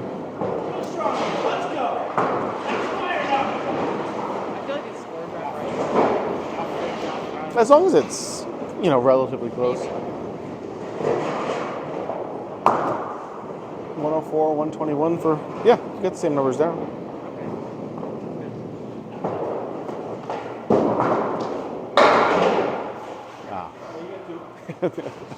You make sure whatever bowling alley you go, you mention the fact that I, talked you into doing this. These guys are definitely above average. Yeah, it's not like they're making enough money to become a professional for real. Like, you're not going to make a living doing this. But they are on that caliber. Carol, sending a heart me. Thank you so much. Number 39 member of the team. I love it. Thank you. Fun Spot definitely has Candlepin lanes. I don't know if I would call them great lanes, but they do have them there, yes. Yeah, 47 as a finish. That's about right. I don't think there's any Candlepin lanes left in Rhode Island. Yeah, if you've never been to northern New England, you probably have never seen Candlepin bowling before. Let's see. Right now it looks like Lafayette has a strong lead with finished boxes of 104, 121, 106 to the other two Central having nice 10. 83, 81, and 85. 88. Whew. I'll show you guys. Here's what we have for scores. And then on the other team,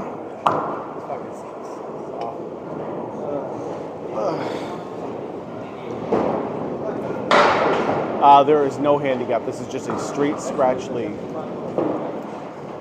Yeah, it doesn't surprise me. You've never seen it. It is very much a niche sport. Like, It is primarily only found in a couple different states and like maritime Canada. So it never surprises me when someone says that.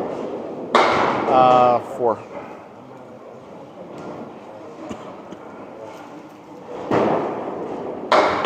Oh, 2 half Worcesters and then just the head pin. Ugly, ugly, ugly right there. But that right there is Candlepin bowling. Very frustrating game. And might have overthrown that ball just a little bit.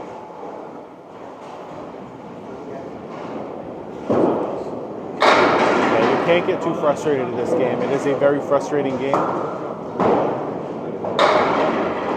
But, you know, you can't. Oh. Billy just missed.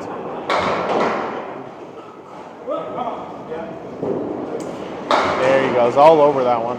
Took a little speed off the ball and I was able to get that single pin.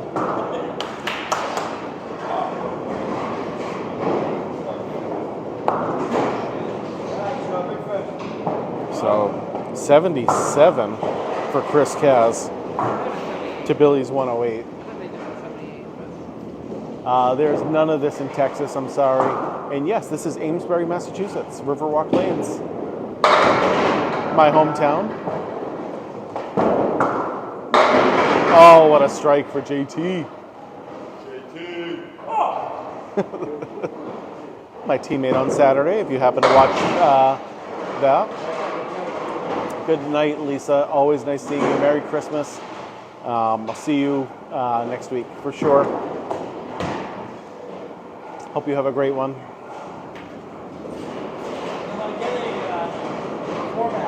Yes, it is right above John Cena's gym, yep.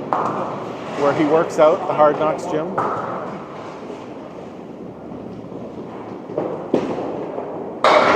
Oh, great ball from Sean right there. Nice strike.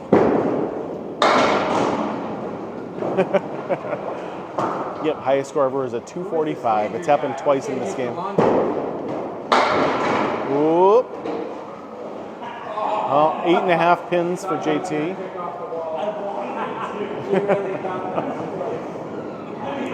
that pin does count as down. If you guys are questioning what that actually is, that actually is a downed pin.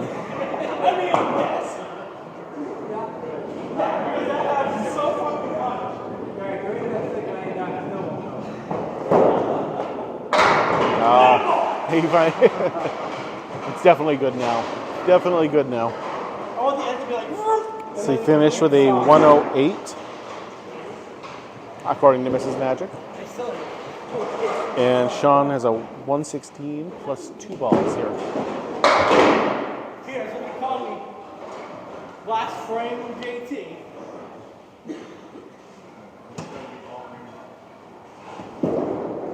And right through the hole. 2, 4, 6. That's a 3 fill for a 119.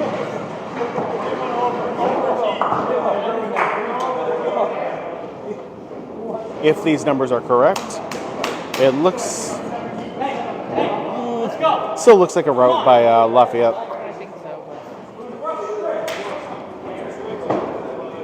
But we'll get the totals in a second.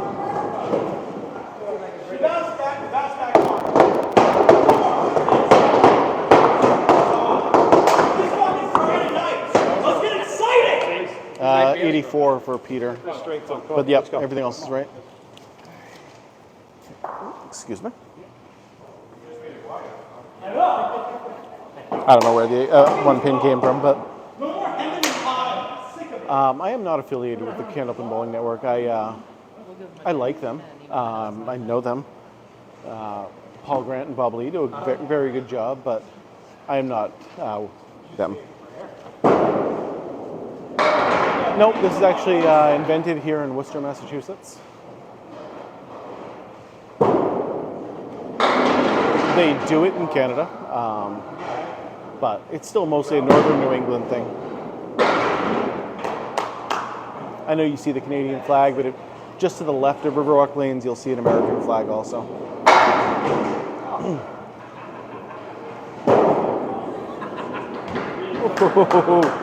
Just tickled that head pin right there.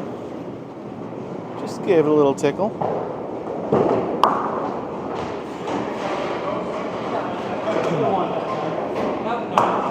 Math is being done.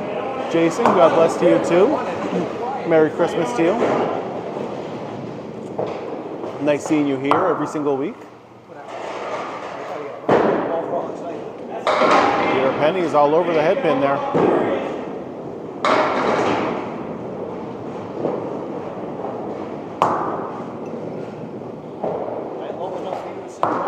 Christmas is definitely one of my favorite holidays.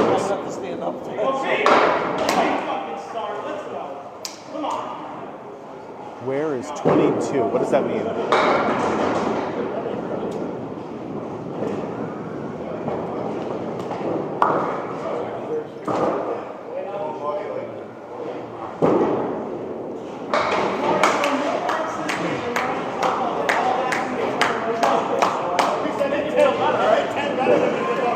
Oh, you're right. 22 seconds.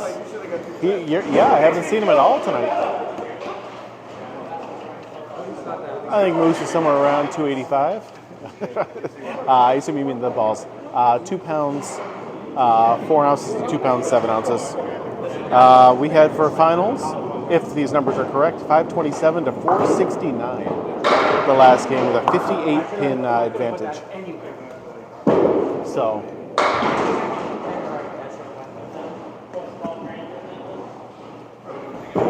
Yes. You can't just go back and forth between 10 pin and Candlepin. The machines in the back are completely different. So a 10 pin ball would ruin the machine in the back. This is significantly harder than 10 pin bowling. Like I said, you're seeing the pro bowlers now do this, and even they're having some games in the 80s, and it is much harder. Like most of the time, you're going to see them bowl in the 115s to 120s, but they can still have bad games too. And you'll never see like a 10-pin bowler bowl an 80 game. That's a pro 10-pin bowler. You know what I mean? They are not getting strikes. Pro bowlers only have a 9% chance to get strikes, from what I've been told. Yeah, this is Riverwalk Lanes in Amesbury, Massachusetts. My hometown. Love Amesbury.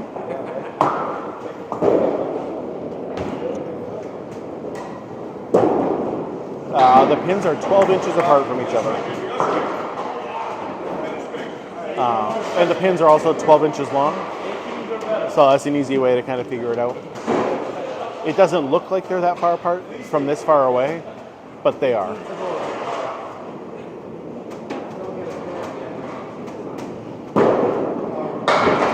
Yeah, they definitely, of course they can roll 50 pins under their average. But that average is that average isn't going to be, in 80, you know.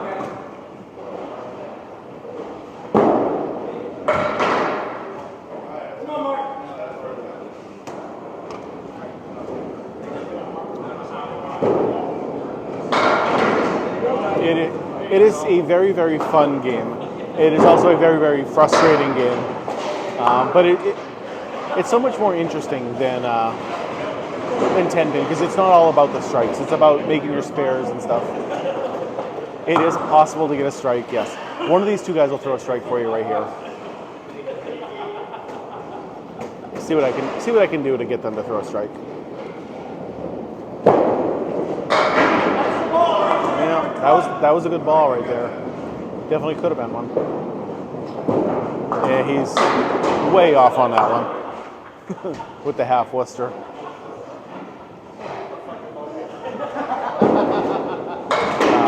Yeah, strikes just don't happen a whole lot in Candlepin, even for the pro bowlers.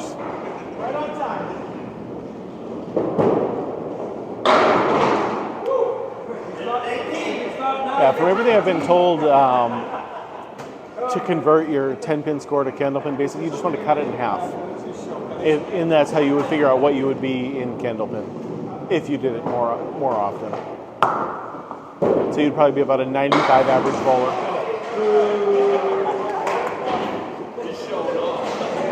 Obviously, your first time, you're probably not going to be a 95.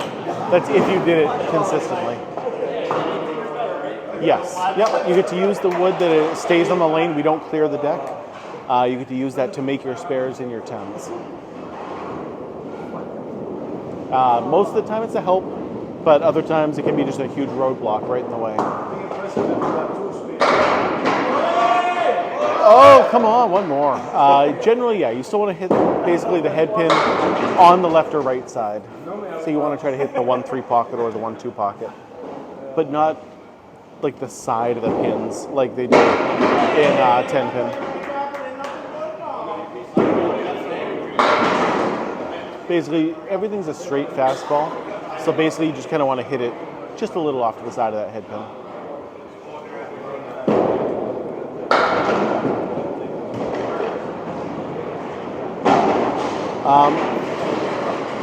It depends on the bowler.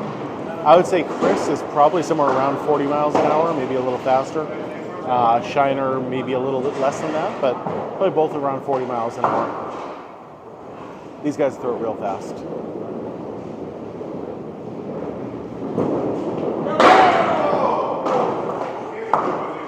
Yep, so just like in 10 pin, if you get them all down your first one, it's still a strike with 2 bonus balls. If you get them all down your second one, it's a spare with 1 bonus ball. Since we get 3 shots, your third one, if you get them all down, it's just total pinfall. So it would be just a 10 if you got them all down. Yep, this is also the North Shore. This is Amesbury, Massachusetts. Three throws per frame. And like I just said, strike, spare, 10 for the 3 balls if you get them all down. I was told there's something like it in the UK, but it's definitely not the exact same. And I know they do have Candlepin bowling in Germany, if that's easier for you to get to. Score. Here's what we have for scores so far.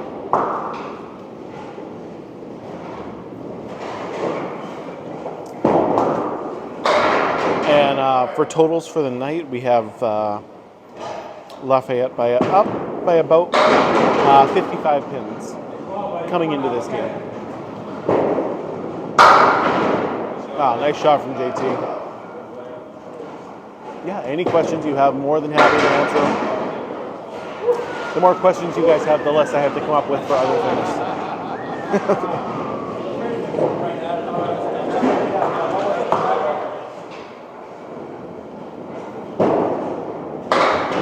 Oh, there's just the 1-9. Gotta love that. Merry Christmas, Ken.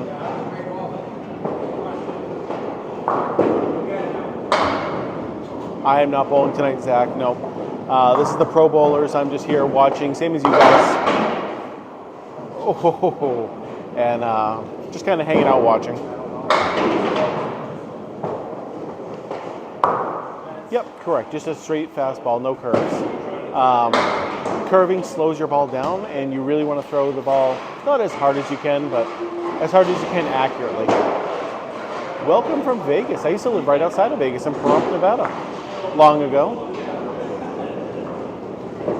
It's a little harder to hear me. Anyone else having trouble?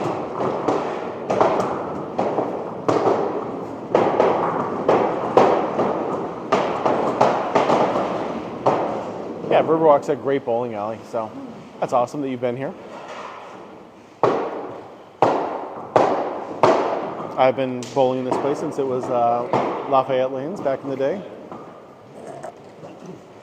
Yeah, so this is Candlepin bowling, and it is the best kind of bowling there is.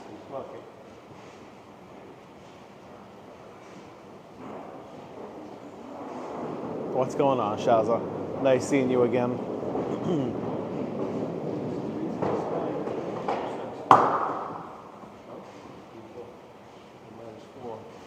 Yes, it is just Candlepin bowling here.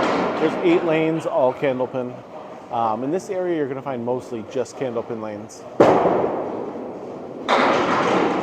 Doesn't surprise me that you've never heard of it.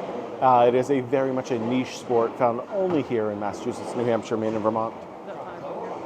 5, correct. almost the same rules as 10 pin, yep.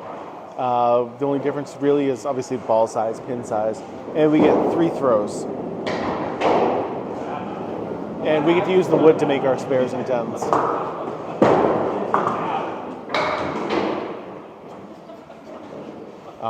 Highest someone's ever thrown is a 245. It's happened twice.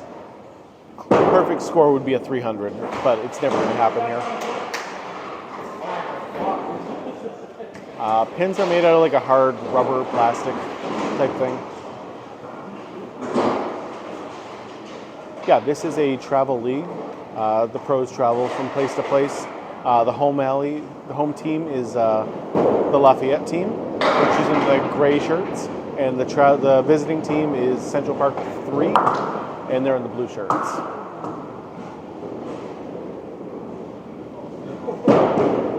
Yeah. Uh-oh. That lane is messed up, isn't it? The sweep is down. It has been. Yeah, has it? This is the first time I've noticed that. Not every time. Yeah, this is the final. This is game 3 of it. Merry Christmas, Shaza. Nice seeing you. Love having you here. This is the final game, yes. Game 3 of 3.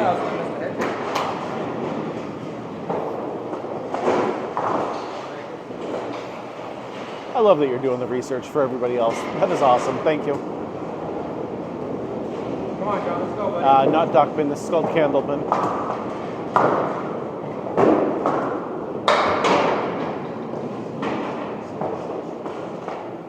Yeah, you're going to find Candlepin bowling a lot in Massachusetts. It is the premier way to bowl in Massachusetts. Usually there's way more Candlepin lanes than 10-pin lanes. Yeah. 5-pin, and I want to try, but I have not yet. The traveling team does not get a free drink. Nope. Does not happen. You travel all this way and you don't get a drink at all. There's actually a lot of Candlepin bowling in Canada. But you got to go to like Nova Scotia, New Brunswick, like that area. Like definitely the maritime Canada on the East Coast.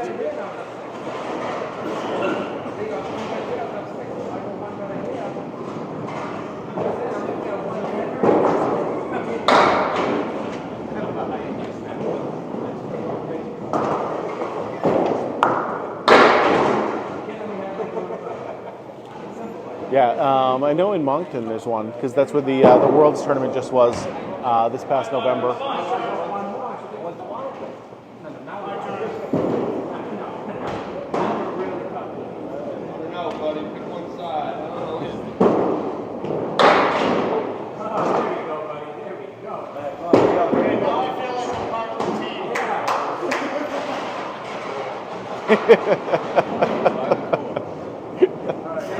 I mean, me and you keep agreeing on things right now, contrarian. Something's wrong right now. Oh, shoot. For who? 4 for John.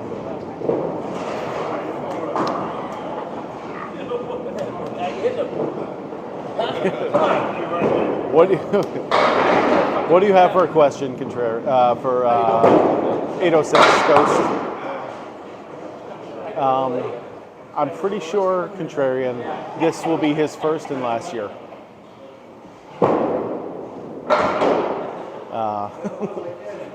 I mean, everyone is, yeah, you can get chances to move up here and try it. And then if you don't succeed, you generally don't get brought back the following year. This is not duckpin. This is called Candlepin bowling.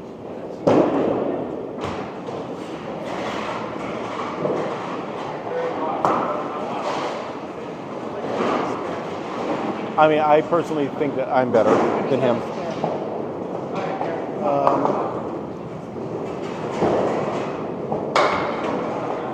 You know what Mark got on his spare?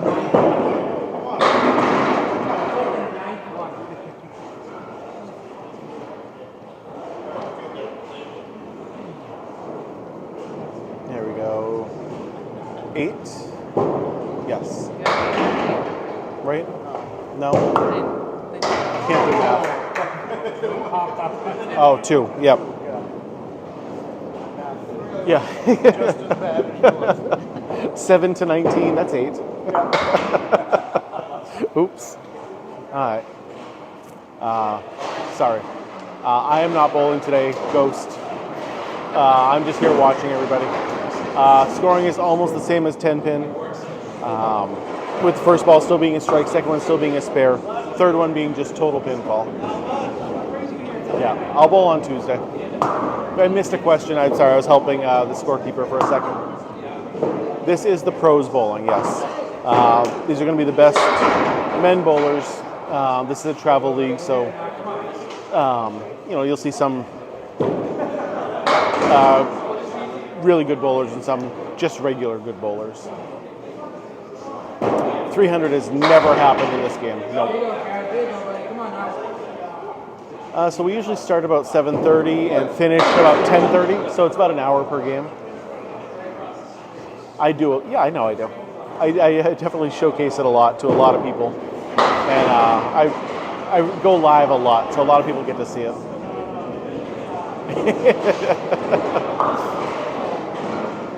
So you actually get better pin action by throwing it harder in Candlepin. I know it's not the same in 10 pin, but our balls only weigh 2 pounds 7 ounces, so it weighs less than the pins. You've got to put some speed behind it in order to get the pins to dance around. I know that's not the same in 10 pin, but it is in Candlepin. Yeah, Johnny, this is called Candlepin bowling. The pins supposedly look like candles.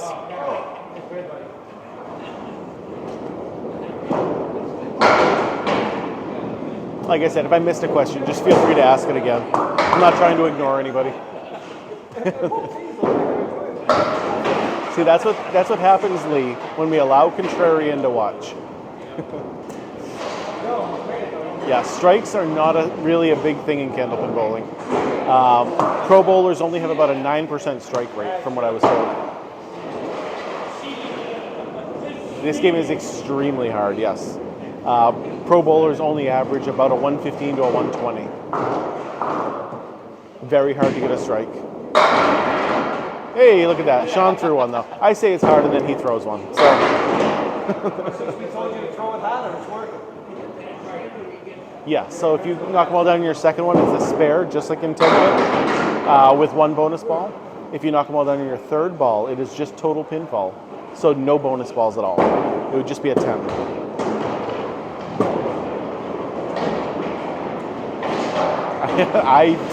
The best bowlers throw it harder, for sure. Have you seen Josh Daly? Have you seen Justin Waters? This is how you bowl 10 pin. Good old 85 scores. This is mostly a New England thing. Oh, double strike. Let's go. What? I can show you the scores real quick if you want. I'm going to wait till... Here we go. This is what we got. It's still pencil and paper. And then you can see JT. But yeah, it's still pencil and paper. That's why it's so hard for me to show you guys the scores all the time.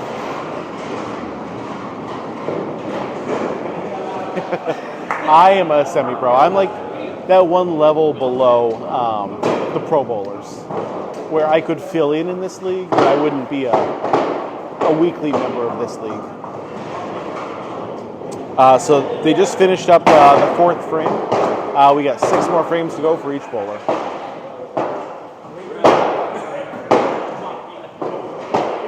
Yes, there's a lot of this in me. Yep. Yeah. Maine, New Hampshire, Massachusetts are the 3 biggest states for this. Vermont has a few, and you also see this in like Maritime Canada.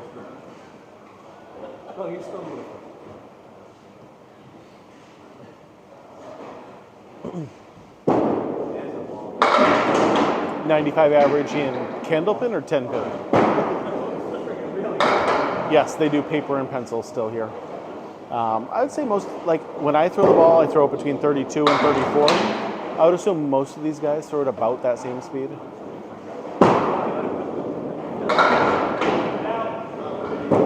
Thank you, Contrarian. I appreciate that. I am some days, but like average-wise, I'm not. Like I have more off days than good days.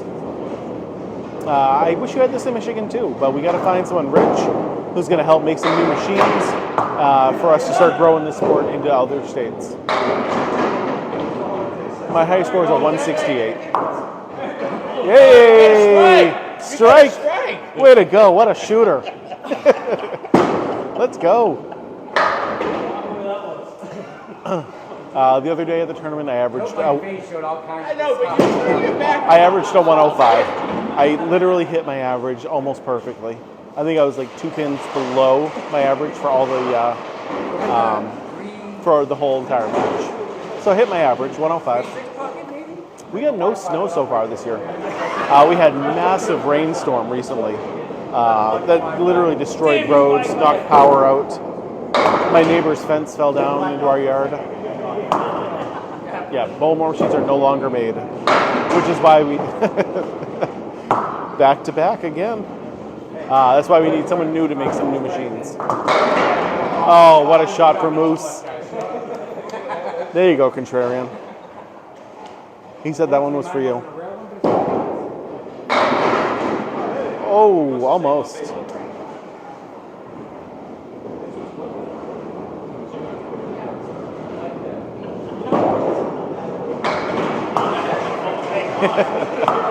Like I said, I'm one step below. I do bowl in the Sunday once a month pro league. So if you want to call me a pro because I'm bowling in that, sure. But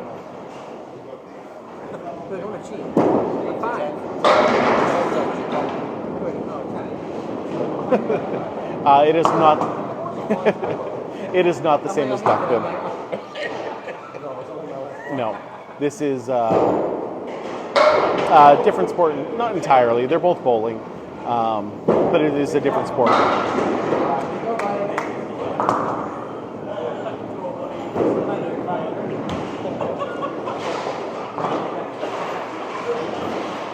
Thank you guys for all the follows. If you do enjoy watching this, make sure you give me a follow because I go live multiple times a week at this point, and I enjoy doing it. If you like this and you want to share it too, feel free to share it with your friends. Right now, it doesn't make a whole lot of sense to share it since we only have half a game left to go. But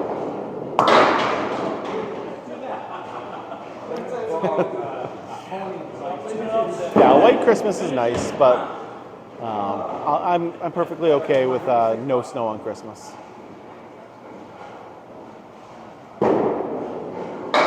I think it's a little smaller than that, but I don't know exactly. I thought they were somewhere between 4 and 4.5 inches.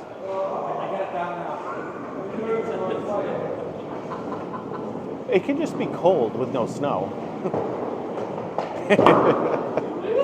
Oh, if we're talking about that we can. No, never mind. Yeah, we're not talking palm tree Christmas. I don't think we want that.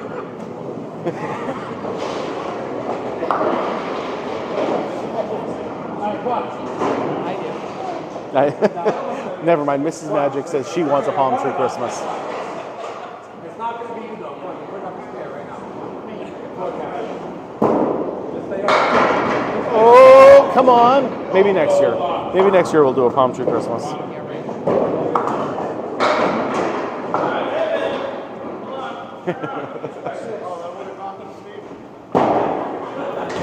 Oh, just barely made that one. But it doesn't matter. It all looks the same on paper.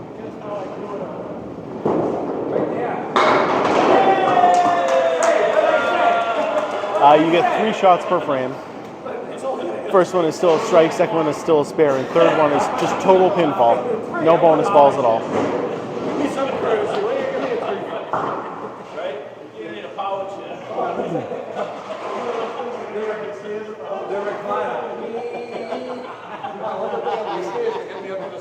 Yes, it is significantly harder. This is not a strike game. This is a spare game or even like a 10 game. Yep, these are the lanes from the 1930s, believe it or not. Yeah,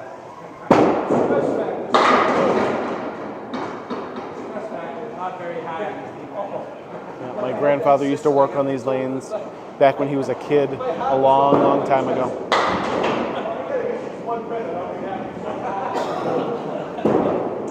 So you get 3 bowls no matter what. So if you get the spare, there's no need to throw a third ball because you've knocked them all down.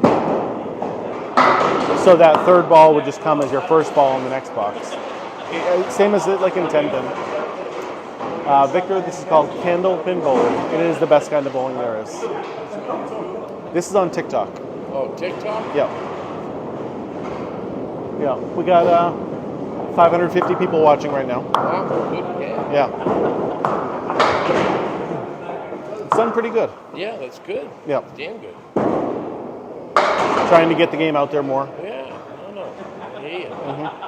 I hear you. You guys do a hell of a job. Thank you. Welcome. Perfect game has never happened. 245 is the most that's ever happened before. You're never Mark Ritchie got the highest one, I believe. for a single game. Mark, yeah. Chris Sargent Sergeant, Mark Ritchie. and Ralph Sem. Ralph who? Sem. Yep. Yeah. Mark Ritchie has the high triple. Okay, high triple, yep. Yep. He's got like a 5 something for a triple, which is crazy. insane. And BB did that at Metro. Yep. I don't understand how. Yep. I used to bowl. Did you?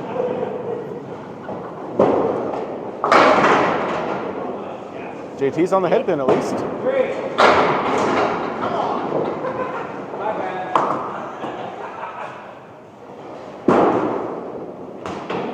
Well, this is normal bowling around here. Let me tell you. I used to bowl Friday Night League. Yep. I was on Malden at the time. Chris Sargent was on Woburn. And we had like a 50-pin lead going into the last 2 boxes. Okay, so you got it easily, right? Well, you think. I would think so. 4-bagger. No. 4 hammers. Like. Well, it's a 50 pin. That was it. Yep. He won the string. Hey, hold it. I love That's it. great. What are you going to do? Nothing. You can't do anything about that. That's great. I love Chris. Is really good. People say, oh, he's a good fucking guy. Yep. He taught my grandson a few things. Gave him a set of bowling balls. Nice. Nice. Yep. But man, I never forgot that. Like my anchor had like a 150, 160 string going. And Chris was right there with them. But fucking 4-bagger in the end, man. That's what you call an anchor, right? It is. That's crazy. When you're down by a bunch, you can do that. You can do that like 4. Not no like questionable, like fucking hammers. Like 4 in a row. Never forgot it. He still bowls well too. Oh yeah, he does. Yes. Point out that he his like first string after 4. Say that again. His first string, you only get a 71. You get a 72 after 15. Wow, that's. Unless my math is all wrong. No, you're probably right.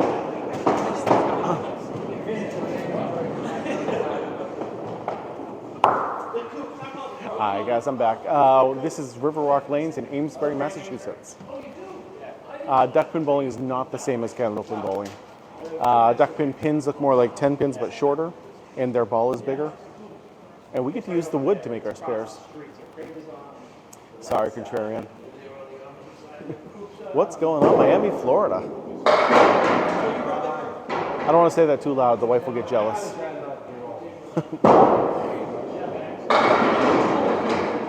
Speed is more important. No, hitting the head pin. Accuracy is always the most important thing. 100% accuracy. But speed is number 2. You're going to get more pins to dance the harder you throw the ball in Candlepin.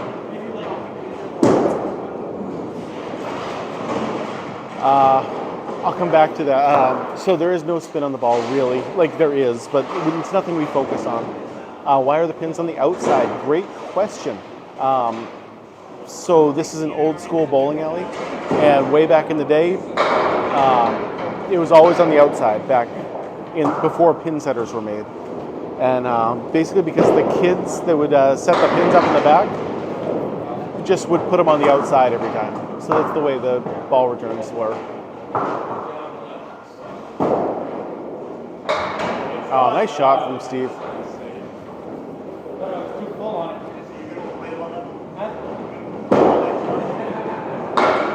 Oh, just missed it there.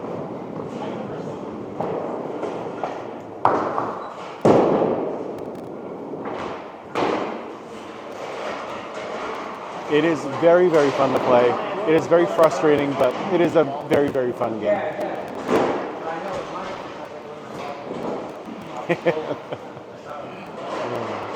I can't wait for you to try this, Contrarian. I really want you to try this. You do get 3 throws per frame. Yep. First one is still a strike, same as in 10-pin. Second one is still a spare, same as 10-pin. The third ball is the only difference, and that is just total pinfall, no bonus balls at all.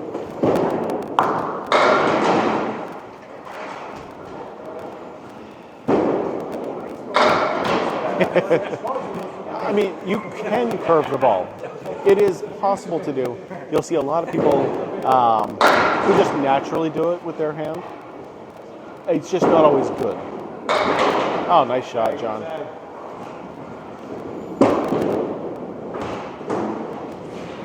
This is a bowling alley, but it has always been a Candlepin bowling alley. Here in New England, Candlepin bowling has always been the thing. 10-pin bowling is weird in this area. What's the closest lane to Boston? So you're going to want to go to Central Park Lanes in East Boston. It's actually right there in the city. The blue shirt team, that is where they are out of.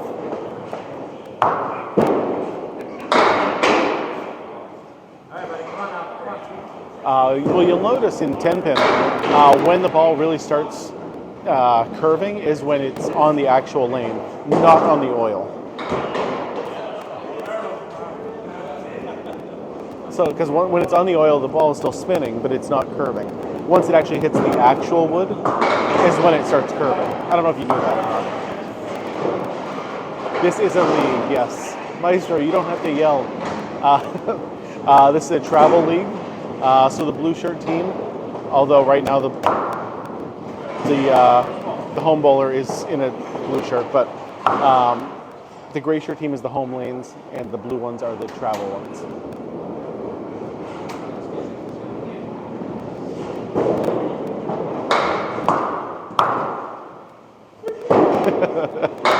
Oh my God, a 10? No, it is not Skittles. It is called Candlepin bowling. Nope, the lanes are the exact same dimensions as a 10-pin lane. Believe it or not. Like when we get new synthetic lanes, generally we just use 10-pin lanes.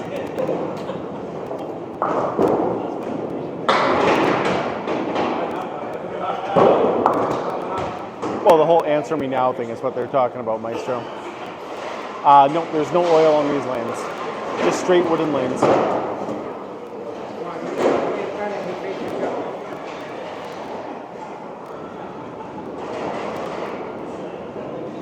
I'm also a Massachusetts guy, so yeah, Candlepin bowling is great. I love it. Yep, exactly. So there's still 10 pins, same configuration as 10 pin.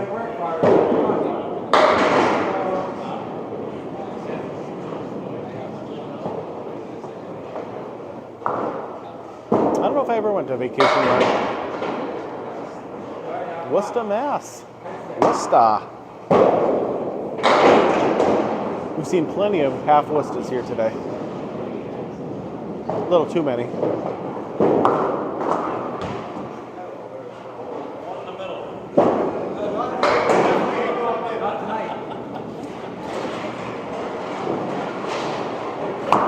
Basically, if you are not in the northern New England area, there will not be a Candlepin lane close to you, unfortunately.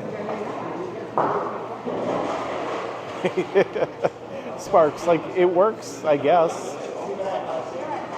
I can't wait.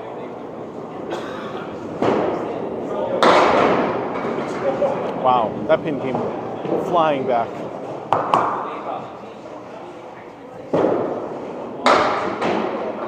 Ouch. Yeah, definitely. I'm very much up for that. That would be a lot of fun.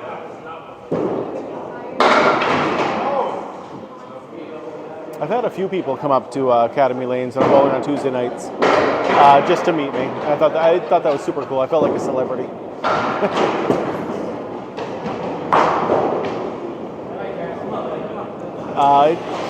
I don't know these guys' ball speed, but I would imagine it's somewhere around 40 miles an hour for these two. I know I throw the ball between 32 and 34 miles an hour. Oh, it's going to come back all the way. Is it going to come back? Nope. It's going in the gutter. So close. Yeah, pin setter's doing pin setter things. So this is in Amesbury, Massachusetts.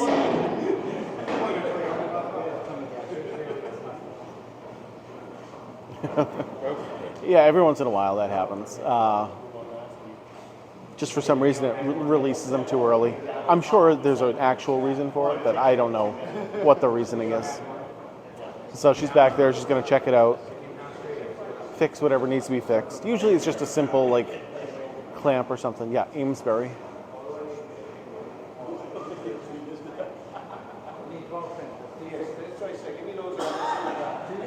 No oil on the lanes, obviously. You just saw her walking down there. So while there's a little break in the action, make sure you guys give me a follow.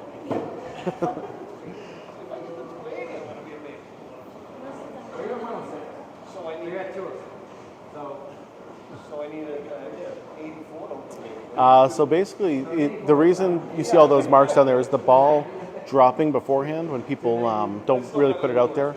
So the ball will hit it and really almost dent the lane.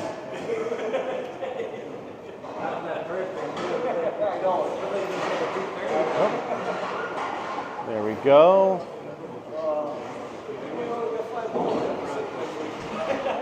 Okay, that looks good. Probably just wait for her to come back so that way we know it's safe. You don't want her to get hurt while she's back there. All right, Chris Kaz is back. Just a little off the head pin.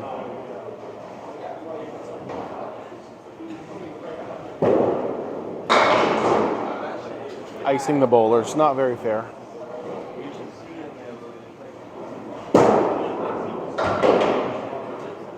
What's the difference between regular pins and candle pins? So 10 pin is what I'm assuming you're asking. Are much wider. They're a little bit shorter and much heavier. So 10 pin pins weigh 3 pounds 6 ounces. Candle pins weigh 2 pounds 8 ounces. For pins, that's the major difference. Highest gain ever is a 245. It's happened twice. All right, Dayton, Merry Christmas. Have a great night. Hopefully I see you again soon. Yeah, they have bumpers here. Really, in this place, it's not actual bumpers. They have like big tubes that go down there, and they put them in the gutters to block them. Why the small ball? Because this is called Candlepin bowling, and we like to make things difficult on ourselves by using a much smaller ball.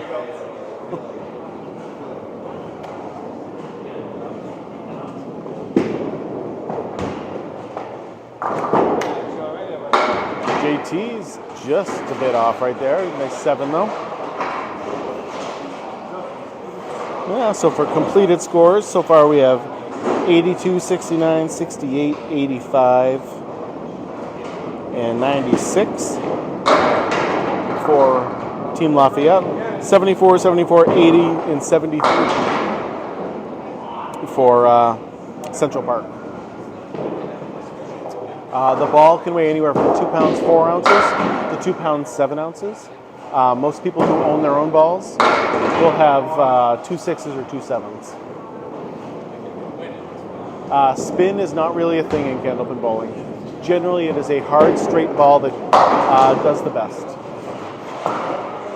Yes. Yeah, Fun Spot in particular is a very tough place to bowl. But yeah, it is so much harder than 10 pin. Yep, exactly. Lanes are dry, so you don't really want to spin it too much.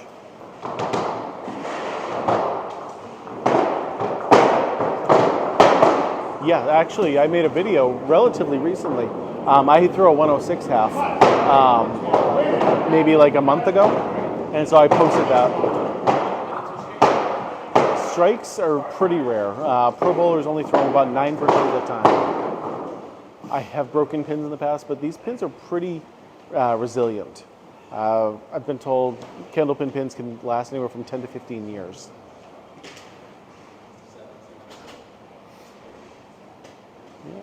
My highest score is a 168. Did it a couple years ago. Would like to beat it sometime soon.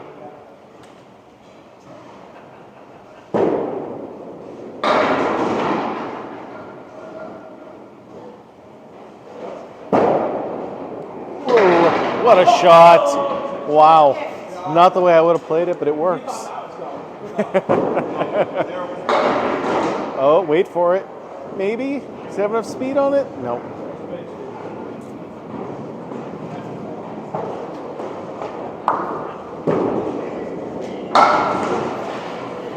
There's been a few videos I've seen where people who own alleys or, you know, whatever, have thrown a ball down there with shutting the machine off in the back.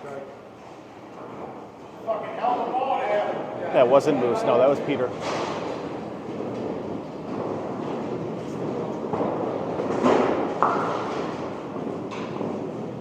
Nope. So it's not that you get penalized, but you don't get... Oh, what a shot. You don't get the pin action that you do when you throw faster.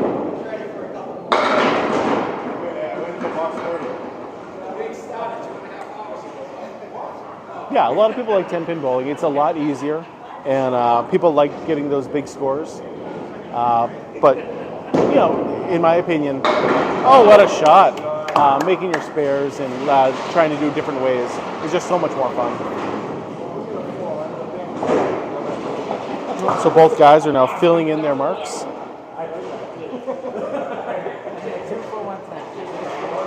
Peter will get 2 balls, and Steve and Botte will get 1 ball.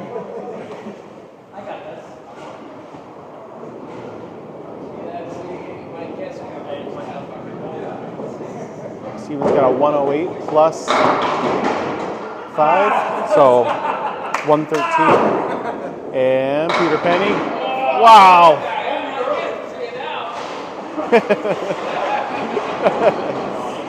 Finished with a 114. I'm ready.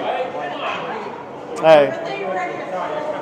Warm-ups are all over now. Now you can start bowling.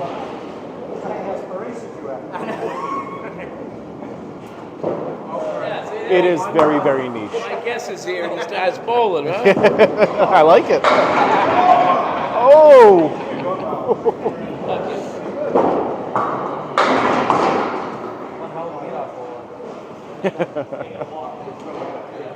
That pin might roll back. I don't know. So definitely no oil on the lane. See, as he's running down there. I'm still moving! Is that cheap?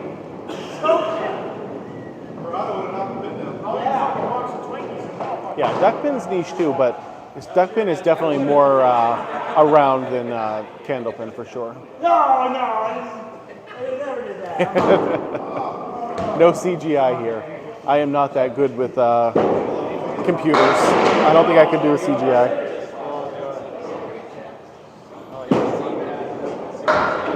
There you go. Nice 10.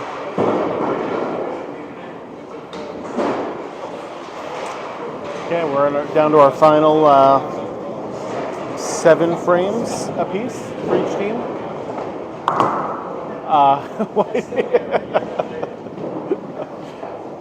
So generally you want to bring it back So you're not accidentally knocking a pin down by throwing it into the back.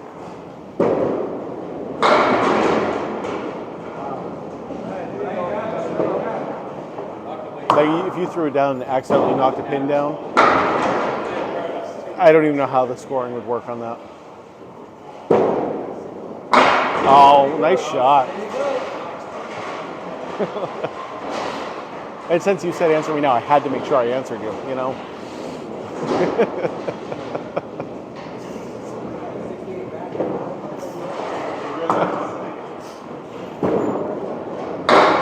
Oh, moose all over the head pin. I really felt like I had to. Like right away.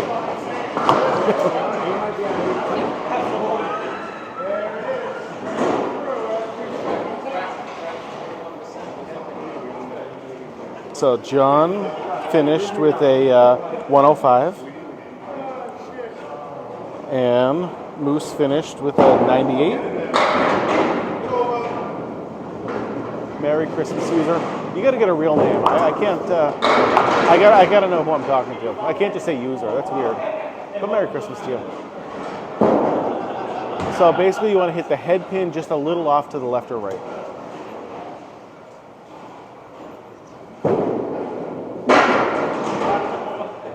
Basically, the pocket. You know.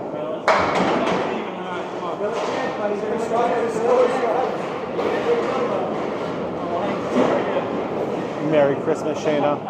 Hope you have a great one. This will be the last time I go live before Christmas. So, what game is... if you're asking what the actual game is, it's called Candlepin Bowling. And if you're asking what game of the night it is game 3 of 3. Yeah, same pocket, basically. Ooh. That one was just a little bit too full right there. Alex, Merry Christmas. Happy New Year. I will be back before the New Year. I rarely go 10-pin bowling. I did it last month and made a video on it and how bad I was. So many people are getting sick right now. It is a tough time of year for it. You basically do it the same way as 10-pin. First ball is still a strike, second one's still a spare, and third one is just total pinball. Take it easy, Mr. Millicent, all right? Yeah.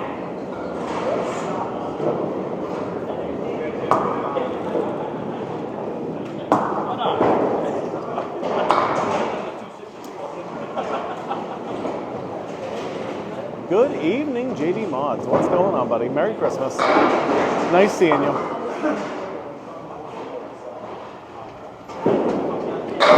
Billy Shiner. If you watched my live on Saturday, was one of my teammates. Believe it or not, no, they don't serve beer here, but there's a place literally through the hall that you can go over there and you can grab the cheapest drinks in the town of Amesbury. Like literally mixed drinks are like $4.75. And beers are like $3 a piece. It is very much a person's keeping score. My wife is here keeping score for me, and it's literally pencil and paper. Yes, the ball is very small. It doesn't get any bigger than 2 pounds, 7 ounces.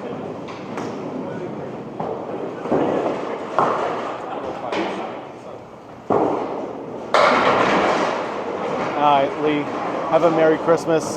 Wish the wife a Merry Christmas. Have a great holiday. See you again on Tuesday. Yes, you can bring them into the bowling alley. You can't bring them on the lanes themselves because you can't have any food or drink on the lanes. But yep, you can walk right over to the Lafayette Club and bring them over here. Yeah, Scrappy Fox, it doesn't surprise me. This is a very, very niche sport, for sure.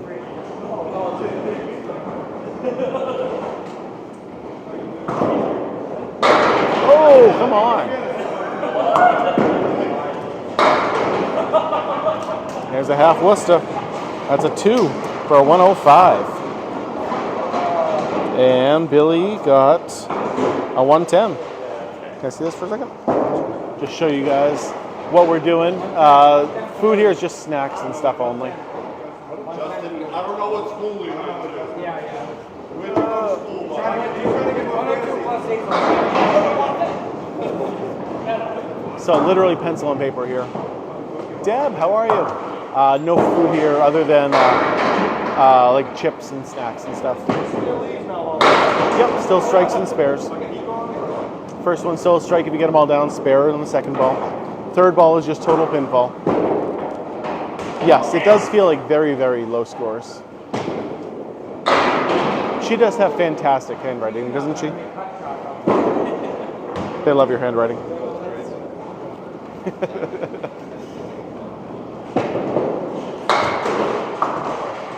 My handwriting would not be that pretty. That is for sure.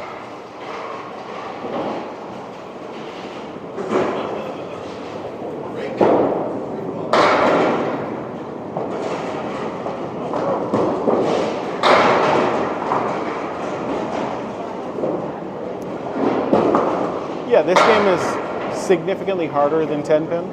So just go into it knowing you're not going to get, you know, a 200. You're probably not even going to get a 100.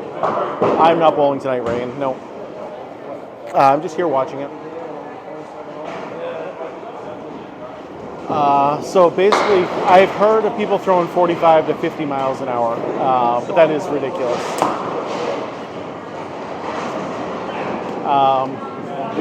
I don't know. I think most people like Coors Light in this town. So what do we? Pretty definitely Lafayette wins by a lot.